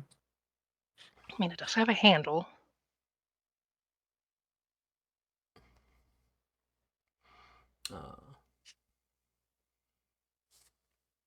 So at some point, Charlie Wayne starts looking impatient. Yeah, darts. Let's go. Yeah, let's go. I didn't say nothing, but I can't play until y'all have y'all's game. So The remaining third of the nuggies is slid over towards Ty. Are you sure giving her food is a good idea with as much as she's drank? Charlie Wayne's like, it's a risk. On the other one hand, you want something on your stomach if you're going to drink that much. On the other hand, we might see chicken nuggies and rum bucket in about an hour or two. I mean, at least she'll have a bucket to vomit in. Charlie Wayne just shrugs. Ugh. You pays your money, you takes your chances. Am I wrong, Vika? Not wrong, but ugh. Time for darts. Yep. Roll off on it. Yeah, sure. Do you have anything that would help you with darts? I don't think think apply fist to so. face or read a situation Apply or fist to threaten will face. work on this. Nope. If you had something about thrown weapons, I'd let that count. I mean, I have assault, but that's just about combat. Go up and just So give me a roll plus your grit. Has either one of you been drinking heavily? No, I mean, Uriah's been sipping at a beer, but Yeah. he's not through his first one yet. He was mostly having Thunderdome with nuggies. Vika knows she's probably going to have to carry at least one person home, so she hasn't drank anything Vika yet. wins. By a landslide, Vika wins. Did you not calibrate your arm? You told me not to use it. I was giving you shit. Okay. She's socked in the shoulder. Charlie Wayne's just like, take the Doesn't move. victory. Just take the victory. You have to buy rounds. Yeah, I know. In which case he will. Get Tiana something non-alcoholic. He does get Tiana something non-alcoholic. As Vika Charlie- says that, though, Charlie Wayne's like, get Vika, or get Tiana another one, the same one. No, he Devil gets and angel on shoulders. he gets another one of the same one for Charlie Wayne.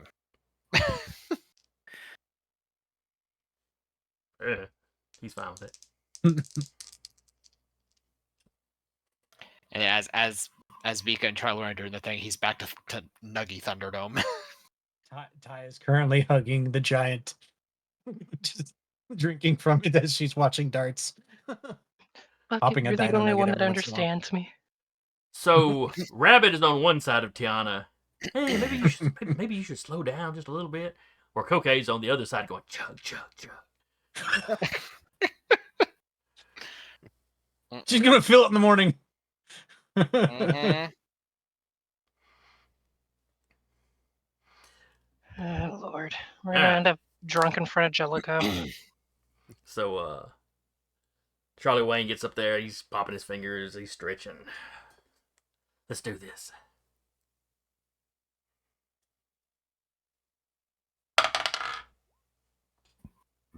$16. He got a 19. Ha! Now you owe us a round. Yeah. Nothing imported. No. He orders a round of some local brew of beer that he particularly likes. He recommends it to anybody else, but y'all get what you want. You could probably sip on one, but she, like I said, she knows she's going to be carrying at least one person home. And then he kind of leans over to Tiana. Hey, Tiana. Snaps his fingers, trying to get her. You want to play darts? Yeah. Sharp-boardy things. Let's go. Oh no. And he stands there and just watch, like he's waiting to see what happens when she stands up. Plays Stands darts, up. accidentally shoots the entire hand up there to the board. Like that, instead of the dart, she launches her hand at it. And like the hand of the dart sticking. Just kind of. Like, technically, that's cheating. Look, Should go over to the darts. not really. She just threw the hand with the dart. That's all. What are you gonna do, a cop? Because it's a grappling line, not the actual like gadget extendo arm. Exactly. At least if I understood it right. All right, so Tiana, you jump up.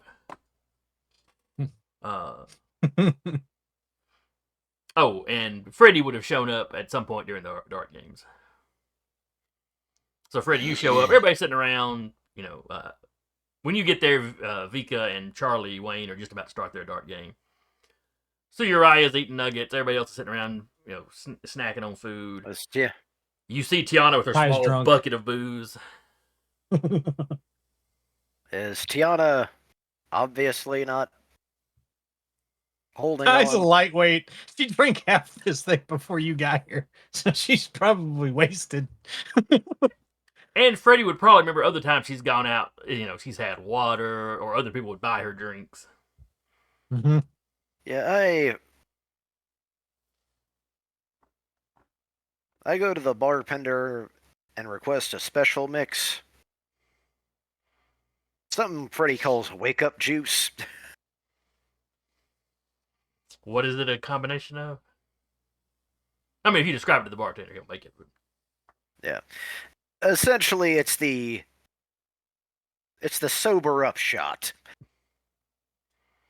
I'm making it okay. for Tiana. Gotcha. So anyway, Tiana, you jump up, and the world just tilts. Whoa. Roll me a d20, see if you stay on your feet. Okay. Vika Do I add would be my- watching this- to like reach out and steady. Do I add my grit to this?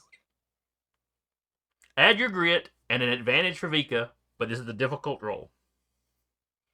Okay. So does that mean I still roll with a Just 1d6? roll a 20. You have to just roll a 20. Yeah, difficult. Just Nope. Vika reaches out and Tiana falls the opposite way. well, no. Vika reaching out like that. Vika catches her so she doesn't hit the floor, but she completely lost her balance. I mean, there was no. Vika's holding her while she slowly gets her feet under. Why is floor jello? Because you've downed half a gallon of whatever was in that bucket. It was so good. Yeah, they make it taste good so you don't realize it's all alcohol, sweetie. Charlie Wayne's It's dying. But it's all so alcohol. good. I Sorry. know. Yeah, and Her Freddy, head's just in Vika's, like on Vika's chest. She's like, it's so good. Patting her. and Freddy walks up. Here, Tiana. Maybe this will help. What's this? Is it in a shot glass or? Yes. She just takes it. She just... All right, Hey, Freddie, sweetie, describe in the future, what. we're not Patrick, taking weird drinks. Describe what was in that shot. It's not so much. It's the combinations of things. Think more stimulants, suppressants. Essentially, Tiana feels like someone punched her in the face, and now all of a sudden she's oddly sober. It's like somebody crumbled up a caffeine pill in an energy drink. She's just like, You shot 5-hour energies and are now experiencing the forbidden hour. she's just like Mixing the staring uppers straight and the ahead at downers or Freddy. something, Like, though. so I'm assuming she wouldn't be immediately sober. Yeah, it's more like a it's like you're experiencing the hangover and it slowly recedes. It's just, I don't like it. It's like I don't it's like like it. something a little more effective than drinking black coffee after you've been drinking. Yeah, She's like, I don't But like really, you're just awake and drunk still. yeah. it. Think Yeah. Mikey P in a standard state of existence. Acutely only aware person of that your would get that, though. drunkenness. Yeah. Yeah. She's like, Uh, no. but while that's She going on, goes Charlie sit Wayne's back like, down. "Ooh, she mentioned Jello. You know they have this gelatin stuff that they'll put the alcohol in. That they do it in shots. We could try that after the game. They're called Jello shots, and yes, they're a thing. They're called gelatin Ty shots. just sits because of back down. copyright. Yeah. No tie, no tie. We're playing Nice. darts. Get up. We're playing darts. Want me to walk you over there? Sure. Alrighty. Like walking a little old lady over there. Yep. Everyone's Hand in getting the a good elbow, show just at it. pats her hand. Now let me check and make absolutely sure Charlie Wayne doesn't have something that would actually help him with this. The only thing I have is take someone out. So unless I count as taking out the dartboard. Charlie Tiana just Wayne. pulls out a sniper rifle. Charlie Wayne has stay cool. Perform a task that requires concentration, dexterity, speed, and precision under pressure. He's gonna be very embarrassed if this little bitty drunk girl beats him at darts. All right. Well, as I said, all I have is take someone out. I don't know if I can actually add that or not. I don't think so. So it's just gonna be Okay. you. It's just gonna be your grit.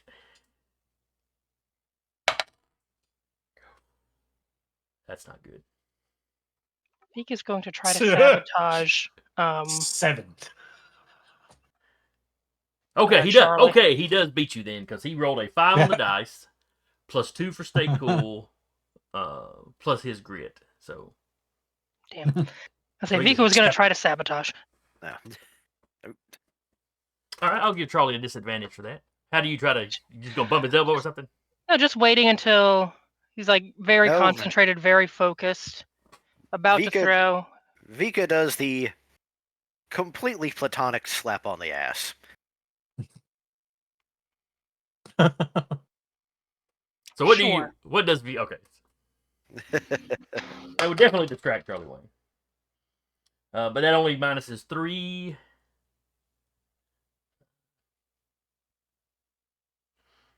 So that becomes.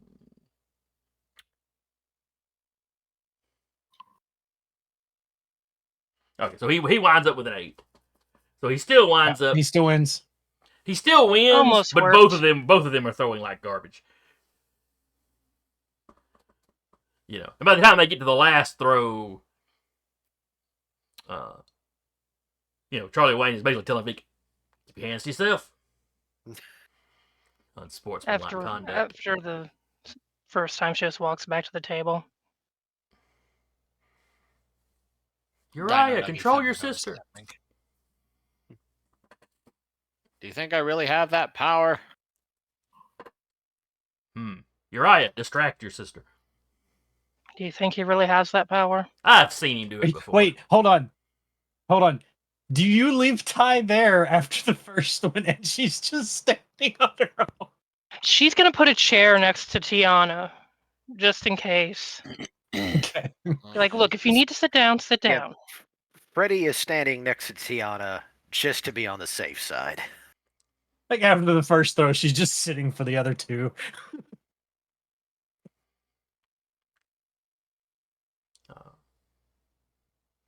So anyway, Charlie Wayne declares himself darts champion of the evening.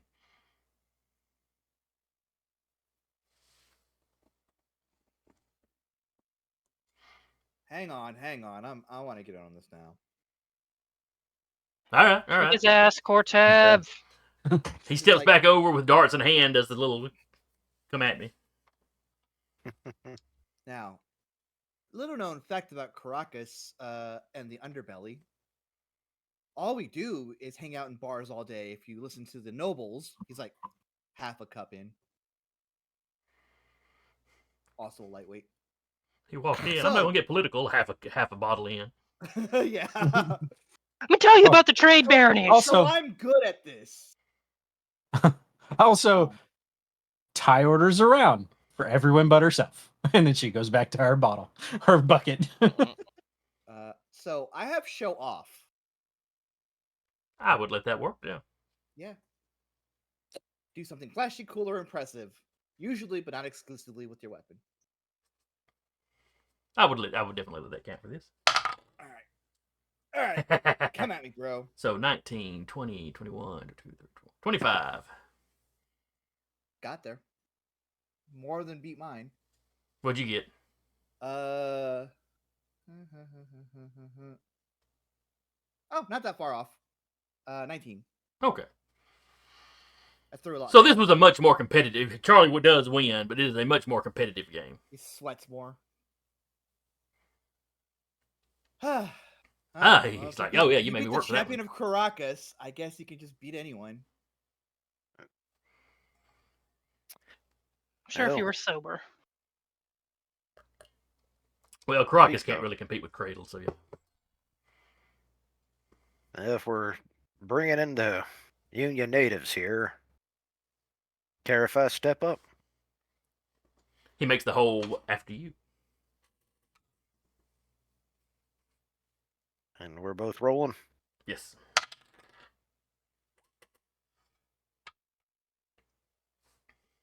$25. He only got a 12. The hell'd you roll? Well, I got my grit plus stay cool. Gotcha. Yep. We had established that stay cool would work, so yep. Yep. And Charlie rolled a 6 on the d20, so you know. Ain't much. And also, even though I can't technically make it in my mech, since I basically have the more or less that sniper's pose, take aim thing. That's a good explanation for why it worked. But you're pulling a tie. What the? And I get a bullseye. But I have that whole like weird Robin Hood where like the darts are all like just one dart goes into another dart. Charlie's like, now you're just showing off. But by the time you do the third one, I think he's like, okay, now you're just showing off. Oh, that was the whole point of this. Yeah, when I do it. When I do it, it's cool. When you do it, it's just not sportsmanlike.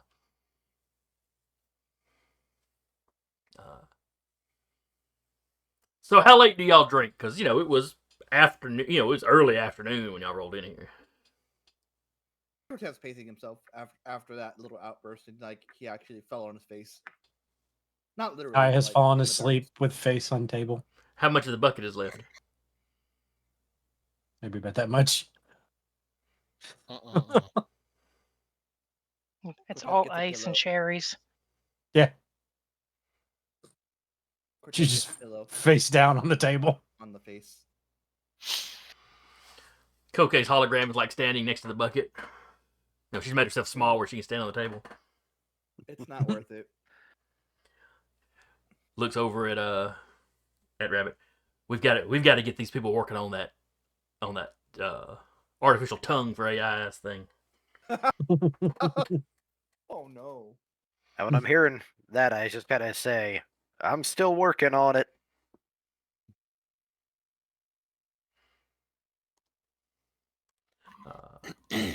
Didn't Uriah like Essentially, them- he basically let them more or less ride his taste buds. Okay, yeah. But they needed like an Say it like extra that. side of things. Damn it, Jason. It's just on my second monitor now. I always look for the most disturbing ones I can find.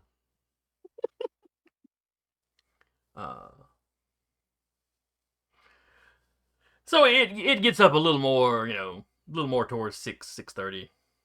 A lot more patrons are coming in now. Yeah. You see a lot of people look at Tiana, look at the bucket.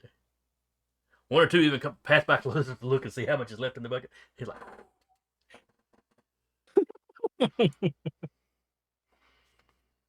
Freddy has a mason jar. You don't know where that came from. he's got the design in his little pouch. He just prints one when he needs it. Depending on how many hours Ty may or may not be awake.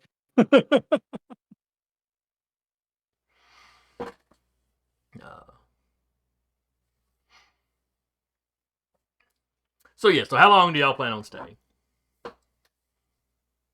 Do we know if we have to be somewhere early in the morning? No, not super early in the morning. You've kind of got tomorrow morning to yourself, and then there's like some standard training kind of stuff you have to do. There's a certain level of physical fitness you'll have to keep.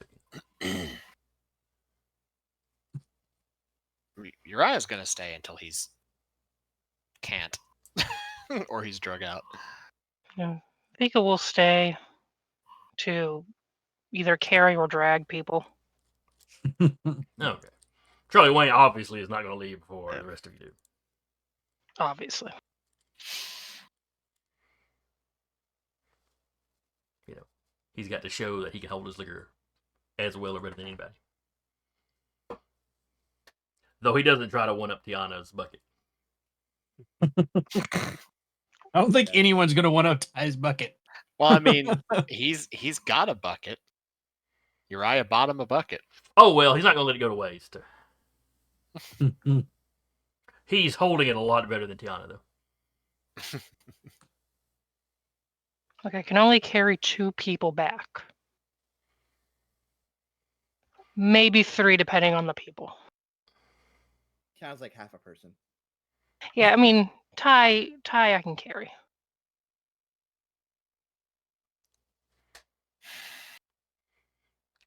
Charlie's like, Ty, you can stuff in your pocket. This should be fine.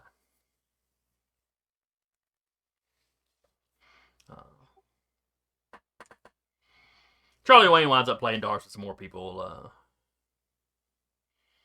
All in all, it's just a pretty relaxing, pretty fun. Mm. Does anybody else just get absolutely plastered like Tiana, though?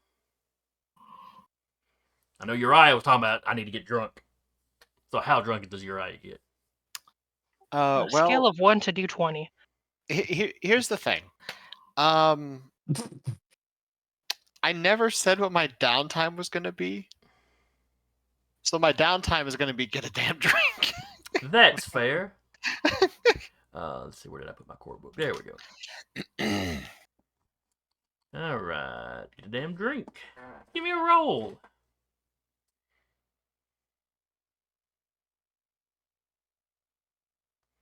I forget. Is grit included? I think so. I think Yes, it's included. yes, it is. Yes. Okay. Yes, it was. Yeah, absolutely nothing about this is gonna. Okay, so it's just okay. Just roll a 20. 20 is you gain 2 reserves. I assume from the list of let's see. Yeah, good reputation, a friend or connection, useful item or piece of information, or convenient opportunity. Huh. So you get 2 of those.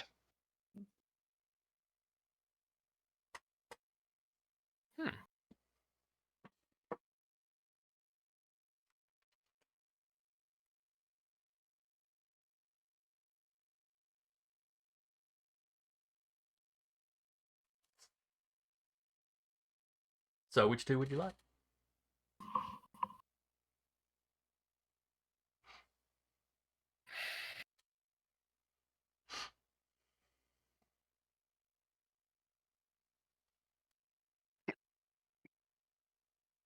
Gonna make friends with the bartender. I'm considering. Well, I think their reputation's already fairly good for the league. Yeah, it's fair. So Befriend Though, drunken though Ty. reserve, specifically being reserved, that is something that you can cash in for like an advantage or something at some point. 3, yeah. 5, 6.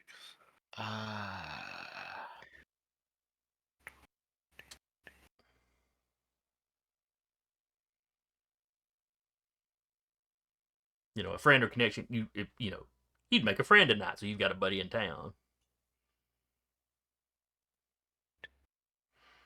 Useful piece of useful item or piece of information. Mhm. Not sure how an item would come into this, but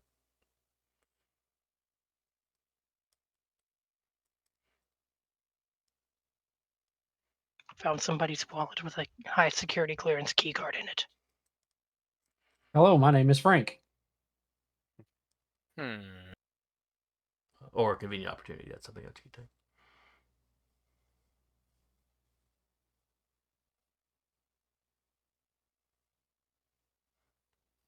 Question. Mm-hmm. Just for the funnies. Would Dr. Rook also come and decide to just relax?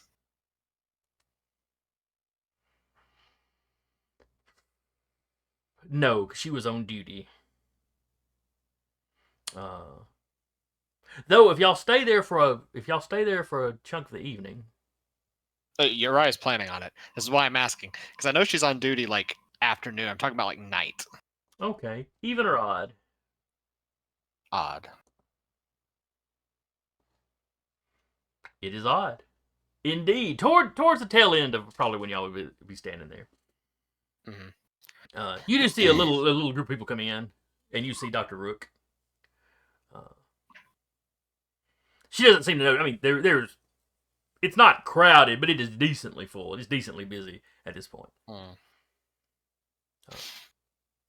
And she comes in with So- some friends, and they get a table. I'll say for one of them, friend or connection. He ends up drunkenly rambling at Dr. Rook. So she gets an impromptu session with Uriah.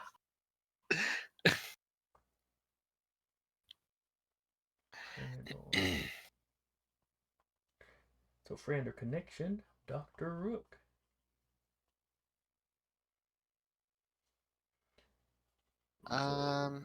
So at some point, you may have to make a roll involving her, in which you will have advantage. Yeah, I guess for the other one.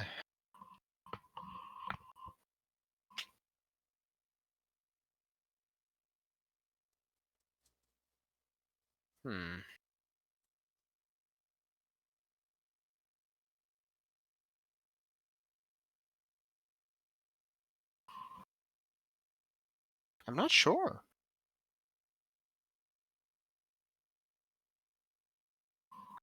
It's like the thing of like Plankton. Like I didn't think I'd get this far. um. Can always figure it out later. Or you can roll a What does d4. Dr. There's Rook look four. like again? Beg pardon? Sorry, what does Dr. Rook look like again? You never really I had established not yet. physically described her. Yeah, That's true. you told me it was a she, but you never. Yeah. Yeah. Fairly short. I mean, not Tiana short. Like 5'3" or so. Or nothing. Yeah. I guess that's more average, really, than short. Unless you stand up next to Tiana, next to Vika.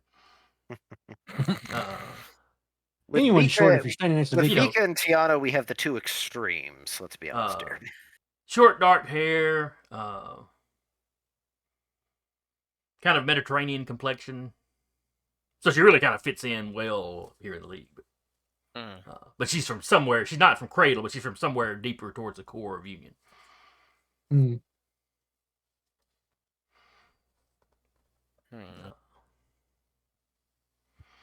Is she She's- older, younger, middle-aged? About what age are all of y'all? 30s. I was like- Vika and Uriah. So she's probably in her early 40s. She's not. You wouldn't necessarily call her older, but she is slightly older than y'all. So Freddie's a little older than she is. Got it. No, yeah. If Freddie's noticeably older than everybody else in the group, then yeah.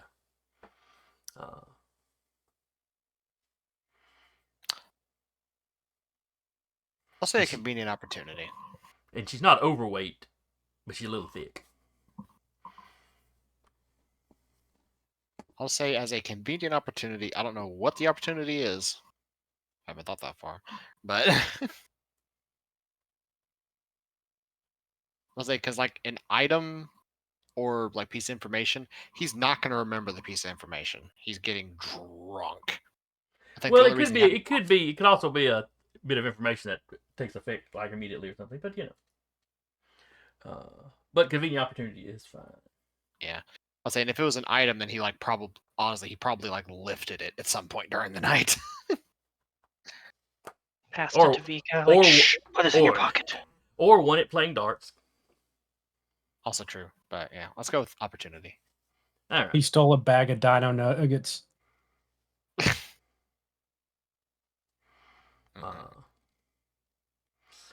So the first one of y'all that gives up and goes home is Doc.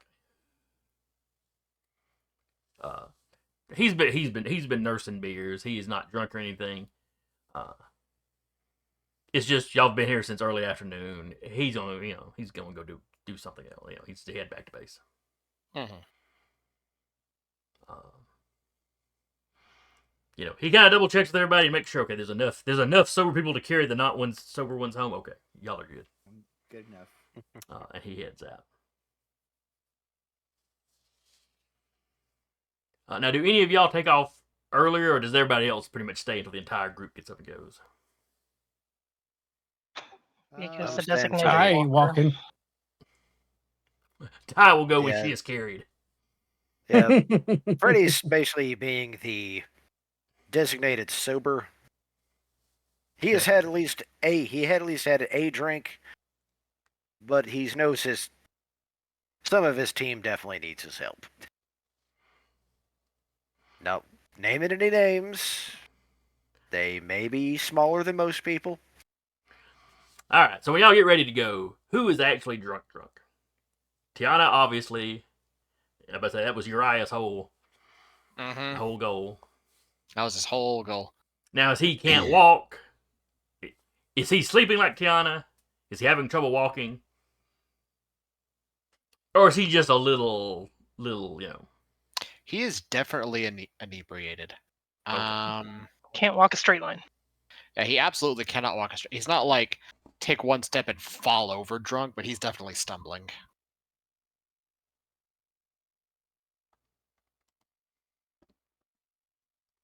So you need somebody to prop him, more or less. Yeah. So when y'all get ready to leave, Charlie Wayne's like, looking at you, Vicky's like, if you want to be his crutch, I can carry Tiana. I can carry both of them.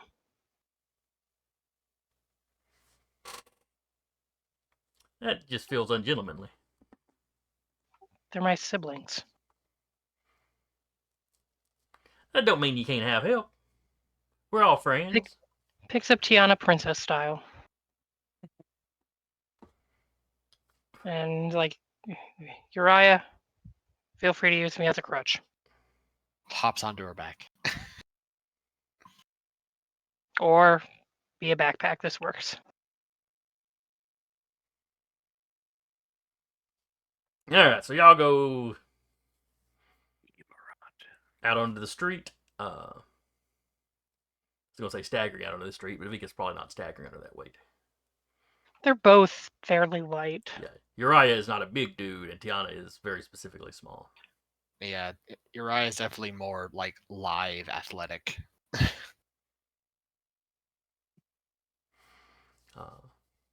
So y'all are walking down to like the bus stop or whatever.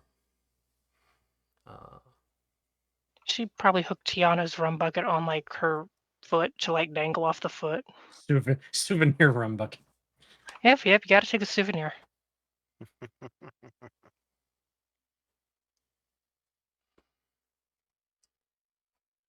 All right, I need everybody who is not Tiana or Uriah to roll me essentially a spot. Interesting. Get a spot skill. How much did Cortev drink?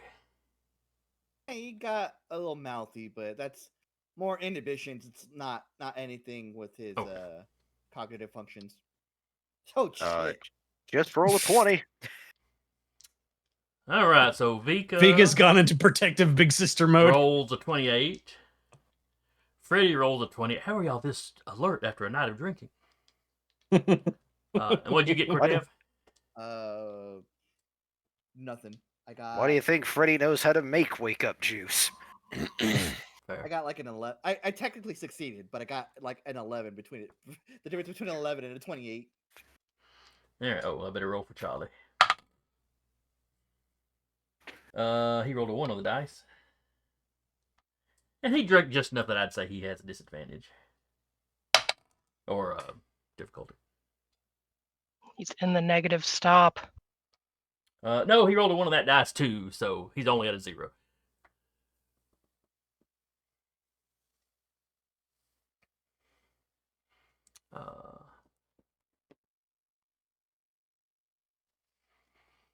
So you're walking along, you see the equivalent of the bus stop up ahead.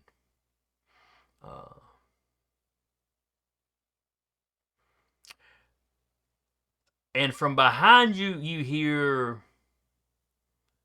It's not like an engine revving like you'd think, in a modern car, because it's a hover thing. But you can hear the whine of some of these vehicles make. You can hear that kind of pick up as it's clearly gunning it. Like how drone propellers going up and down kind of noise. Mm-hmm. And all of you that made the rolls,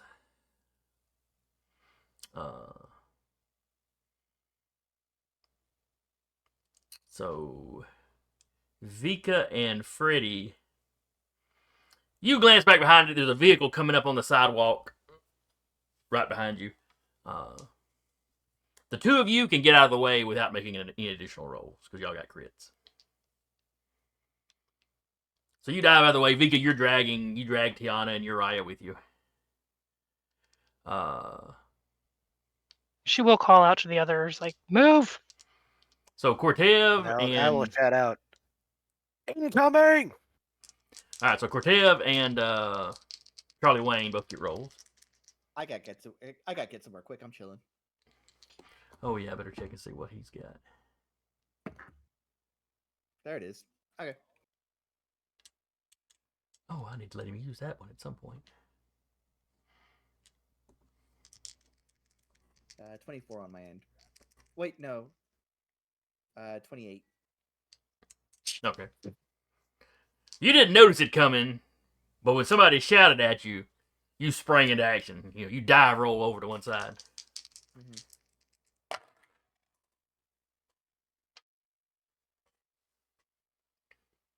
Charlie Wayne, on the other hand,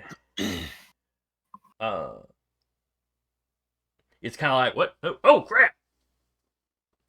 And he tries to get out of the way. He tries to dive out of the way. But it catches, where he's diving. It definitely catches his leg, and he kind of partially rolls across the hood. Sort of bounces off the windscreen and falls to the side. So, not necessarily a direct hit. But that was definitely an ouchie. I think Cortev, still mouthy from being buzzed, is like, why don't you watch where you're fucking going?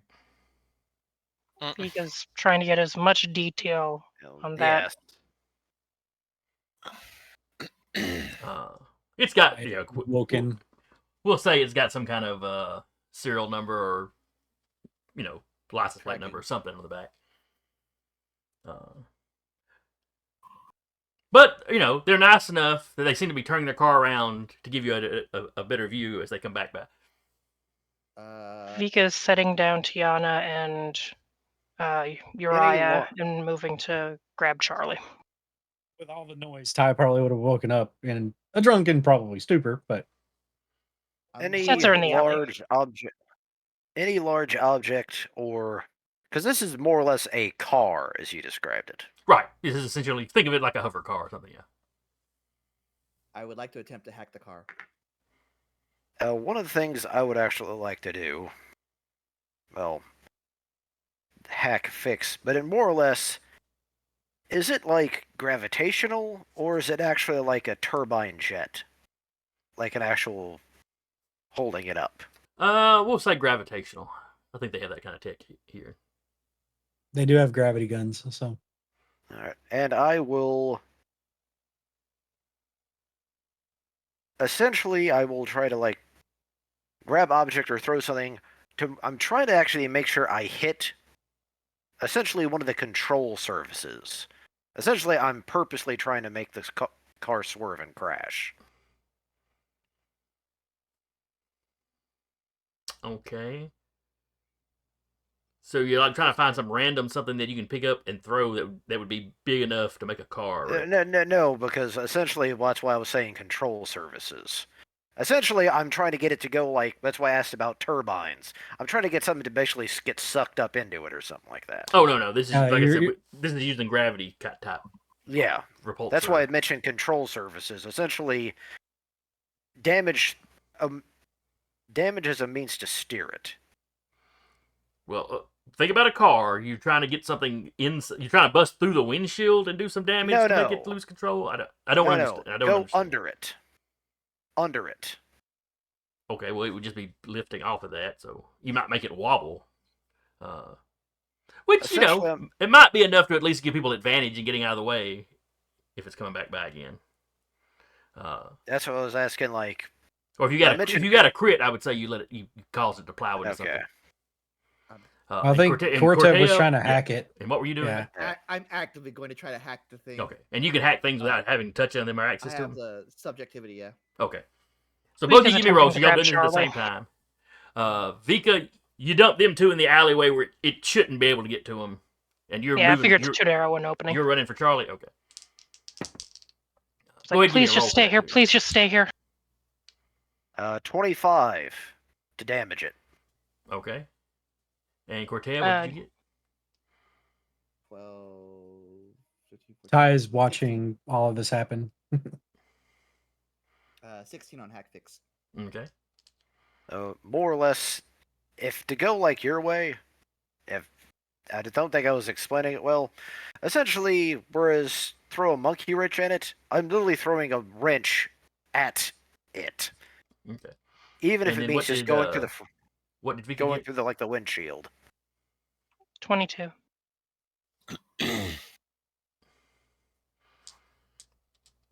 All right.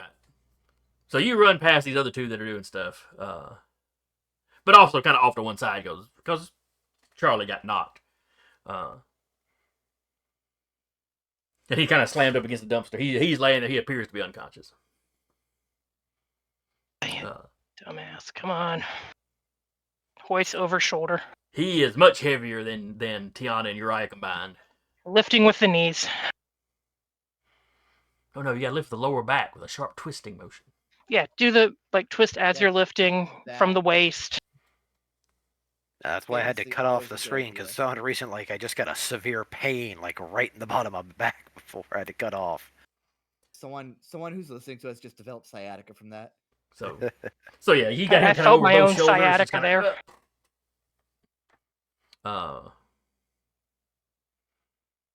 No obvious injuries like bones sticking out or anything, right? One of the legs is twisted a little funny.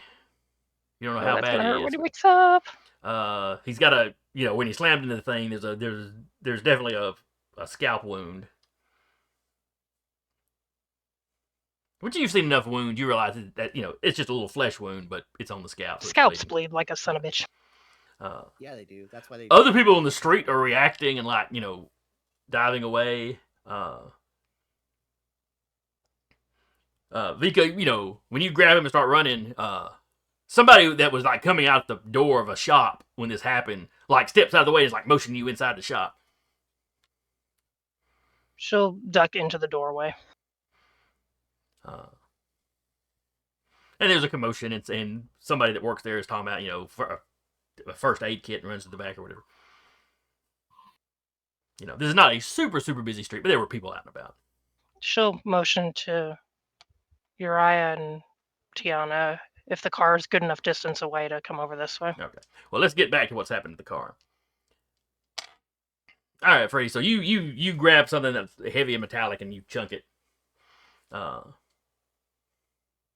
It manages to go through the windshield. You see it kind of smack into the control steering column.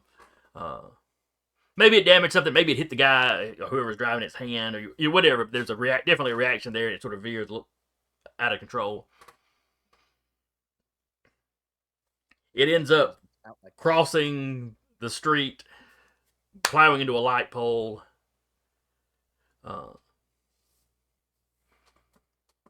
Which brings it to a sudden stop. But then you can tell the guys, they're trying to back it up or something. So what did you get? What did you get, Cortez? I got a 16. Okay. Technically a success. And you're just trying to shut it down or something? Trying to shut it down, yeah. Okay.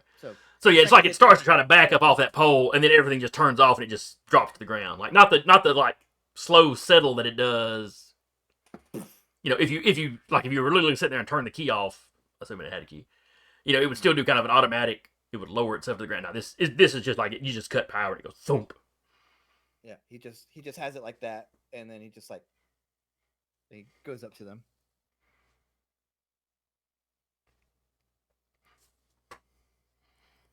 So you're stepping across the street. You know, all the other traffic on the road has slammed yeah, on their brakes I'm- at this point. It's just, you know. I'm pulling up. They knocked one of my friends and tried to knock the rest of us. Yep. As you're walking up, the guy, you know, the door opens, and the driver is like getting out of the car. I'm not even waiting for friend or foe recognition. I'm gonna run up and like just full body weight against the car, like sandwiching them against the Okay, car. so as he opens the door and stands up, you're like slamming the door onto him, and yeah. All right, give me a roll. Would that be get somewhere quick? Because that's like momentum. Sure, because you're having to cross the road because he swerved over to the Yes. other side of the road. So I'd like to give bardic inspiration. Wait, no. It's like field analyst. You haven't made a hostile move.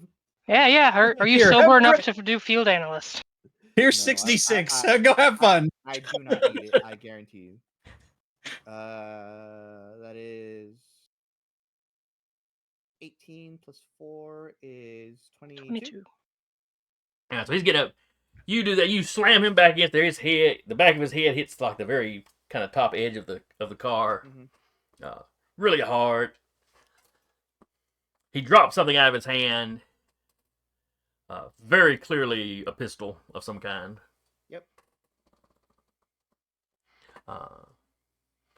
Meanwhile, somebody else is getting out of the passenger side. Freddy, I you see got this one. going down. I was gonna say, Freddy, you got that one. I got this one. Yeah. All right, so you saw the crash. Cortev immediately took off. So, what is Freddy doing? All right. I'm going to the person getting out of the other side. Mm-hmm. I'm going to more or less not really what you'd call sweep the leg, but essentially as he's running up, slide, knock that person onto the ground, and then pin them. Okay. So you're running across the street as this other guy gets out. He's like running around the car. So you're kind of meeting him as he comes around to the side of the car, Yeah. Cortev's on. All right, give me a roll. He is clearly armed, but he's also focused on Cortev because Cortev's attacking his buddy. Tact. This guy's unconscious at this point. He's unconscious. That's fair. That's fair. Just roll 20. Just roll. What is it with 28s? That's what, the third 28 we've had out of the last 1, 2, 3, 4, 5 rolls? Yeah. We're all using the Roll dice roll, 20. too, so it's Roll- legit.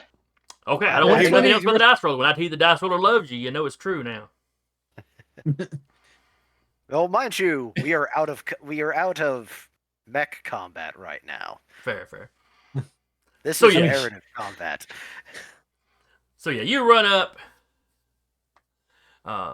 sweep the leg, he goes down, you immediately, you know, are like grabbing his wrists and bending his arms up, you know, behind his back. He also dropped a pistol when you did all this. I will collect both pistols, but I will have one drawn at them as they're like groggy or whatever, waiting for Freddy. Assuming he has his weird 3D printer to make handcuffs. Considering that's something that it's just pilot gear, it's just kind of things I just kind of have. Yeah. So yeah. Well, you know, y'all are not walking around in like your armored pilot suits or, you know, packing Not Yeah. wearing a hard weapons. suit everywhere, yeah. But Freddy strikes me as the type that he might carry the little satchel thing that, you know, his printer. Yeah, it's just like it's one of the guys that just has his toolbox always. You don't really know Oh, God, why. I don't like that person.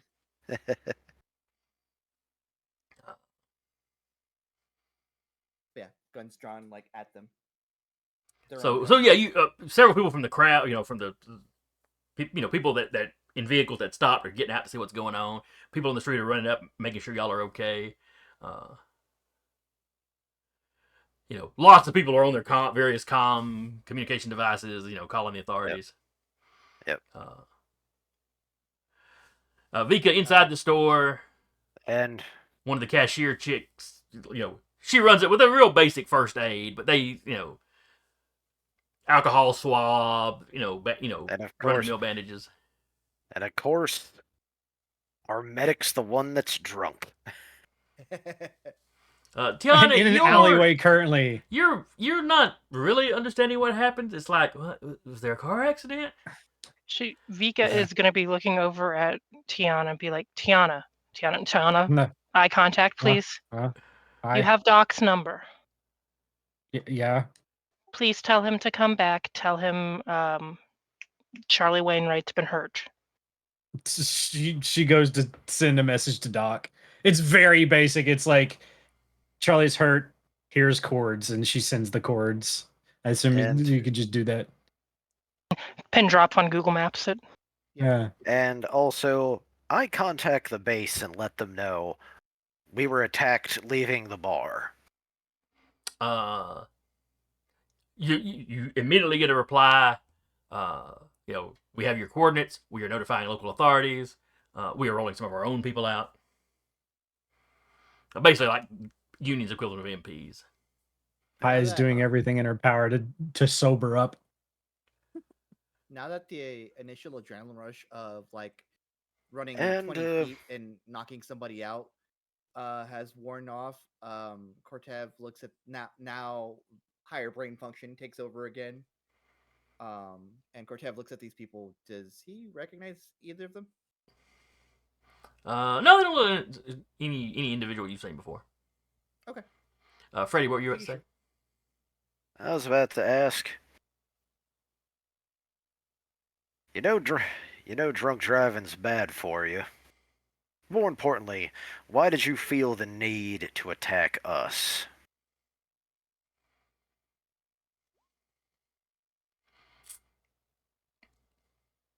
He looks over his shoulder at you.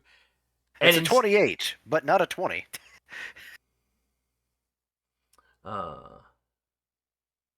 Does charm work on hostiles? I think that was intimidate. Yeah, I don't know that in this situation it necessarily would. Yeah, charm doesn't work on people that are actively hostile or in gunfights with you. Okay, so that would drop down. So the 10 becomes a 4, so it'd still be a 22. Okay, so it's more of you trying to intimidate him. Yeah. But he is not easily intimidated. You do get a strong reaction out of him. It's just not necessarily the one you wanted. And he just sort of throws back his head and screams that he has failed.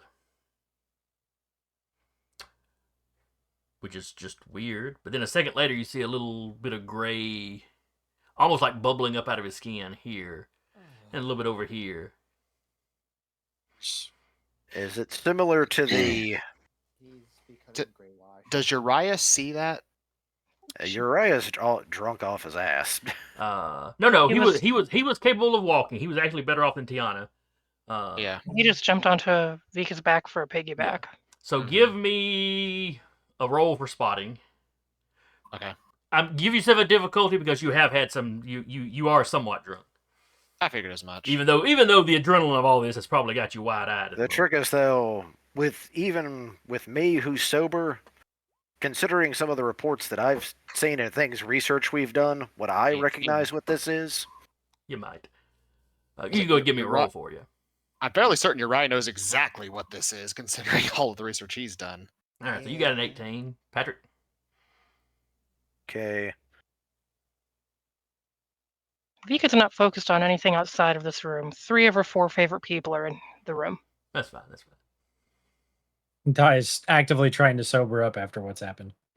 Sitting there slapping herself in the face. Cold water if the shopkeep has it. And for me recognizing this, what would actually be rolling against? What kind of tech skills do you have that might factor in? Hack fix, invent create. Probably invent create. I also allowed by investigate, but that's study something in great detail. Considering I've studied what the hell we've been fighting for a bit too. Yeah, go ahead and use that one, then that'll be fine. All right. So I feel like Cortev just intuits what it is, and it's like, great. May not know the details, but just knows, shit. Crap. wash. All right. So yes, you both realize that's probably some sort of nanite something. This guy's probably Grey Gooing. Cool. And when that happens, I actually jump off them and I just say, "Get back!" Uriah, considering all of the research he's done, has connected to stuff like this before and controlled function with it. He's going to mentally use his subjectivity sync and try to arrest the Grey Gooing process and stop it from happening. When you reach out and touch the stuff, or mentally, electronic, however you do this, Mm-hmm. I guess it's paracausally. Yeah. Something pushes you out. Like, it's not even a struggle. It's just you go and something goes. Essentially, Just someone went, bats you "No." away. Like gets a rolled up newspaper. Like, you have not experienced something like that before. You've been in competition with people before trying to push you. You're like hacking. This is something that just kind of no. This is you getting tug of war with a kindergartner. She's like, give me that. It's like, talk Well, to except the you're the hand. kindergartner in this equation.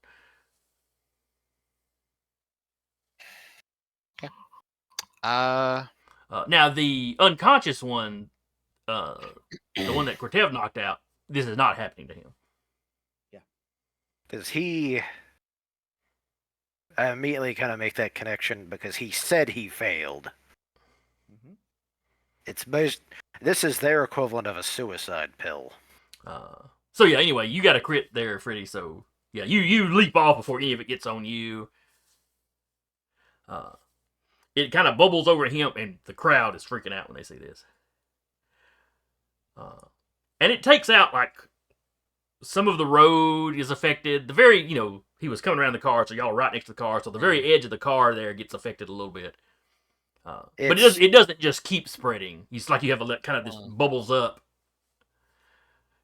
and then it kind of goes away. It's the whole xenomorph acid kind of thing. Sort of. If you read up on like nanotechnology, they talk about if the stuff went wild, it would just kind of Grey Goo everything. Yeah, It's I like it breaks understand. everything. I've studied it. Yes. Okay. So that's what it's done. It just breaks everything in this area down to kind of their base components. So there's like no trace of like the biological remains. Commander Jellicoe will get a message from Uriah. It's very simple. I warned you.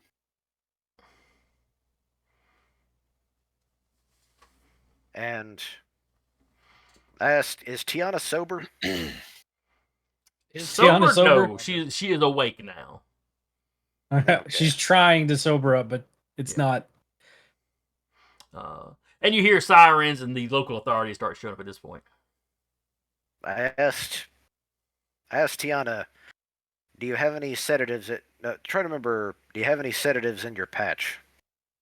The only thing that you'll get a message back saying I have patch and I have correctives, and she always has that on her in her little medical. Neither Her one medical of those are rabbit. going to sedative. Because we're gonna need to want to keep this one unconscious. Uriah will get up. I fucking warned him.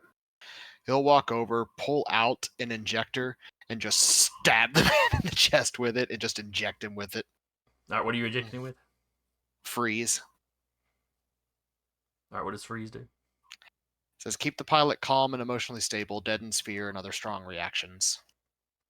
So basically a sedative, so to speak. But Okay. He won't have a stronger emotional response to anything. yeah. Strong emotional There's response, like three the one I options. failed. Keep a pilot awake and alert for up to 30 hours. The one I just said. And then heighten senses and alertness, reduce fatigue and shorten reaction times, but can occasionally provoke rage. And Ty would have offered her medical pouch to Vika Yeah, she'd to put help the corrective. Charlie. She Oh. has no mind going to try and fix that. She is just like, here. Vika has corrective in her own kit typically, but doesn't have it with her, so she knows how to use it to At least stabilize the leg. Yeah, He'll- and you can tell it's very obviously broken. Yeah. He'll also the arm blade comes out. He tears his sleeve off, and then basically gags the man with it. About that time, the local authorities run up, real concerned with what they're seeing here. So they're like, Corteo, they're telling you to put the gun Yeah. down. Freddy I would've had will down run before I interference and kind of give them the direct rundown of what occurred. Give me a charm roll. And I will. To see how quickly you can defuse the situation. Jesus Christ. So this is basically the cops just showing up on this scene, so they have no idea what's actually been going on. He That's a likes us 20. tonight. Okay, you immediately step forward, start rattling off, what happened. You're probably like, this happened. Oh, yeah, Cortez put the gun down. The gun would have already been down as soon as sirens. Uh. As soon as he heard sirens. Charlie, put your pants back on. Charlie's unconscious. I will while still keeping an eye on Uriah and the unconscious guy. I will say back to the authorities, this is paracausal. I don't think any of you are equipped to deal with this right now. I'm probably the most equipped to deal with this. So Freddy translates that into something a little more palatable for them. Yes. Yeah. But yeah, I mean, you break down what has happened, and you've got several people in the now a decently large crowd. But they're calling out that they're kind of backing up what you're saying. Mm-hmm. And they quickly identify who you are. You explain what happened with the goo there. Not too terribly long after this, the folks from your base show up. Some of the MPs who don't really have policing authority in the city, other than over union personnel. They can come in. They can come in and thump heads if they need to, if somebody in the union gets out of hand. But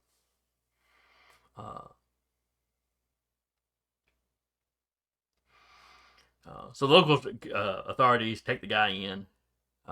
They leave him gagged. They've. I fully explain exactly what happened and what happened to his compatriot. More than likely, he is equipped with something similar.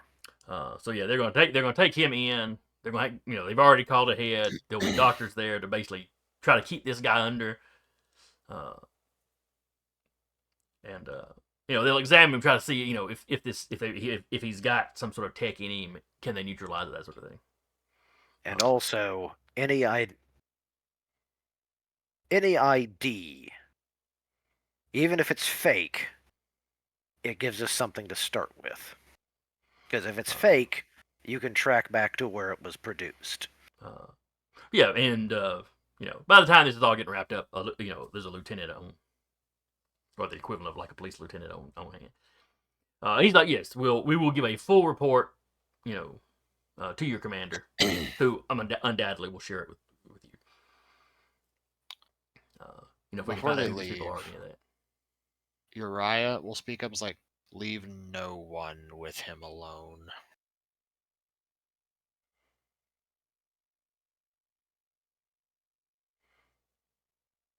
Lieutenant kind of goes, You always keep a guard on him at all times. well, yes. Make sure that guard has someone with him too. You never know who's part of the cult and would gladly do him in so he doesn't talk. All right, Lieutenant looks a little confused. He will relay what you've said. Because this is Rabbit normal will police. act- Keep in well, mind, the cult is not common knowledge among normal folks. Right. At least not Yeah. on this side of the Ty- fight. But say Uriah, drunk enough, he sees the man's confusion and say, you never know if one of your officers is working for them too. Ty will ask Rabbit and Koke to scan the police officers for identification. All right. Just subtle scan. Make sure they're who they say they are. Everything comes back fine. And one of the things Freddy wants to do. Double check to make sure it's hack fix. The car itself. Tracking data, or more or less its GPS data. Are they gonna be letting us poke around this? I was much about on to say the stuff? police are not going to let you go in there and start poking around. But I can still request it, correct? Yes, you can absolutely request it. And the lieutenant reiterates again, we will send. Yeah, all of that will be in the full report that we will send your commander. Since it was Union people attacked, obviously we will share all the information with them. Vika, go ahead and give me a medical roll for you taking care of Charlie.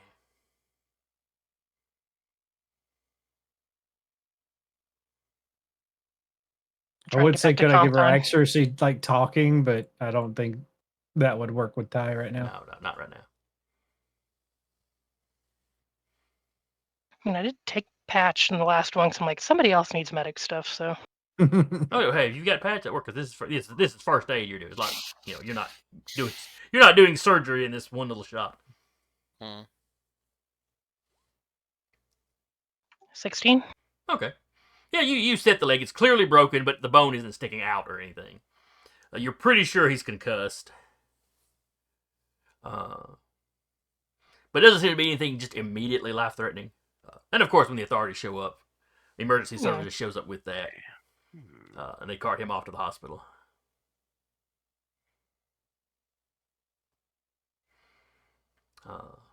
When they're loading up, they're like, "Are you family or?" We're friends. He's on a team back at the base that we're from. Does somebody basically does somebody from your group want to go with him or? Looks over at Tiana. Did I get a message back from Doc? Yeah, did Doc ever show up? Oh yeah. You would have. Yeah. If Doc doesn't show up in time, Vika would be like, "Are you guys good to get back to the base? You think you can?" Or just be like, "How many people can get fit in the ambulance?" Well, keep in mind, MPs from your base have shown up. They can take you back. They can take back anybody that needs to go. Mm-hmm. Pokes her head out the door. Hey. You good? No. You good enough for me to make sure they get dumbass to the hospital? Go make sure someone doesn't assassinate him on the way.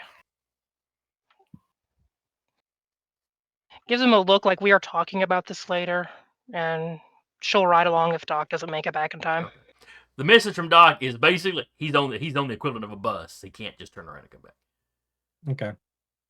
As soon as they get there, he can hop in and come back. But well, Ty updates him as to what's happening.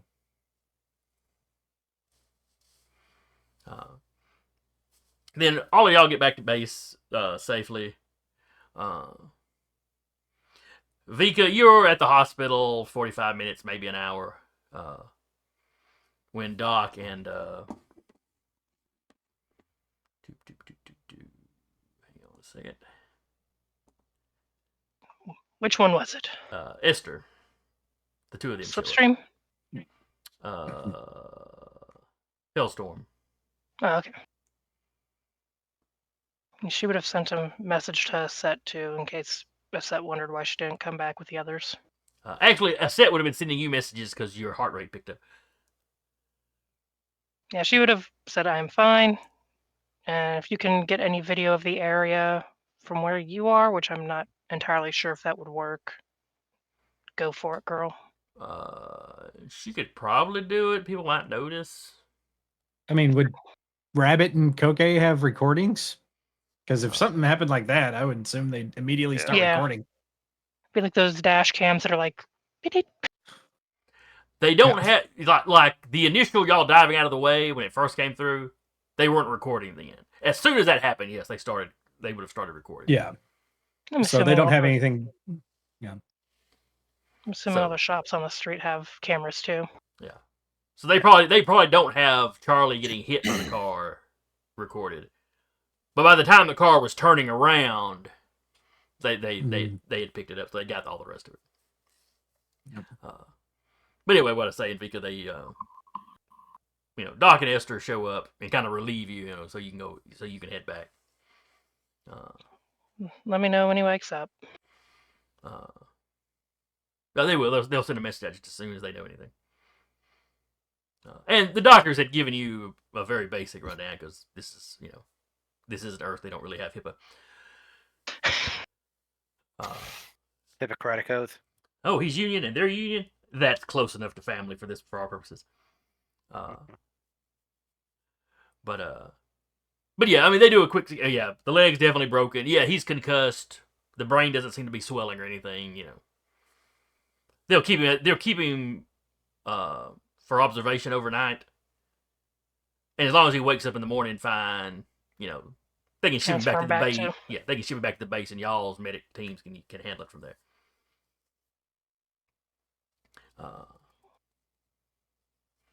So y'all get back to base. Jellicoe is obviously up. Well, it's not that late now that I think about it because y'all got started so early. Jellicoe was just about to get into his pajamas.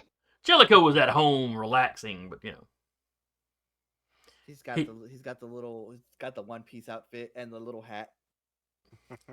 I was thinking very distinguished, like velvet robe or something. So he shows up and gets y'all's initial what happened.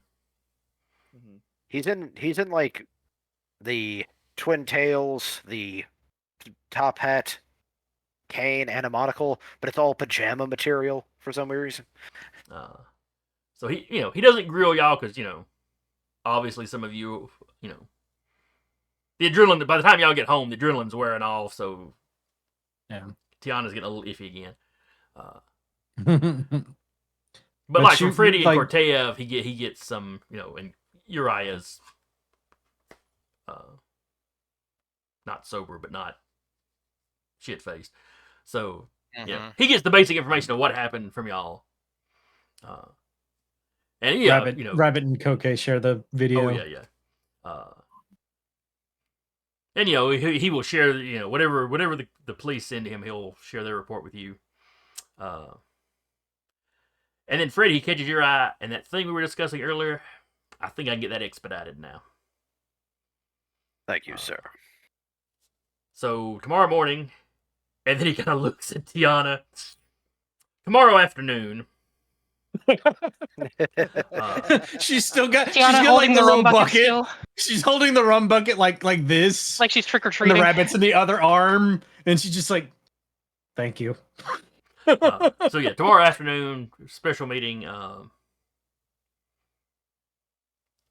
I should be able to tell you a whole lot more then. We might even have a mission for you. I don't know. It's just a thought right now. It's gonna be a long night. All of you need to go wash up, get sleep. He looks at Tiana. Drink some water before you go to bed. Thumbs up, just like thumbs up. And he's gotten a report from the hospital. Charlie Wayne should be fine. Glad to hear it. And we will wrap there for the evening as he basically dismisses y'all to go shower into bed. Tie bed. Someone say bet. So anyway, I had fun. I hope y'all enjoyed it. Yeah. I hope Because you attacked one of my top 4 people outside of this squad. You're dead to me. Well, including the squad. he barely got hurt. Besides, it's a mecha game. Think about old Robotech. You have to have somebody, some NPC has to die at some point. Anyway, I hope anybody That's a that hint. combined. That's a hint. Hey, yeah, when episode 32 is titled Pineapple Salad, then we'll know. But anyway, I hope anybody comes by and watches or watches later. I hope you enjoyed it, and I hope you'll come back next week. Same time, same channel, all that jazz. Again, I was your storyteller for the evening, Jason. And with me was Vika, played by Sarah. Freddie, played by Patrick. Uriah, played by Eric. Cortev, played by Jeremy. And Tiana, played by Carr. And we will see y'all next time. Good night, everybody.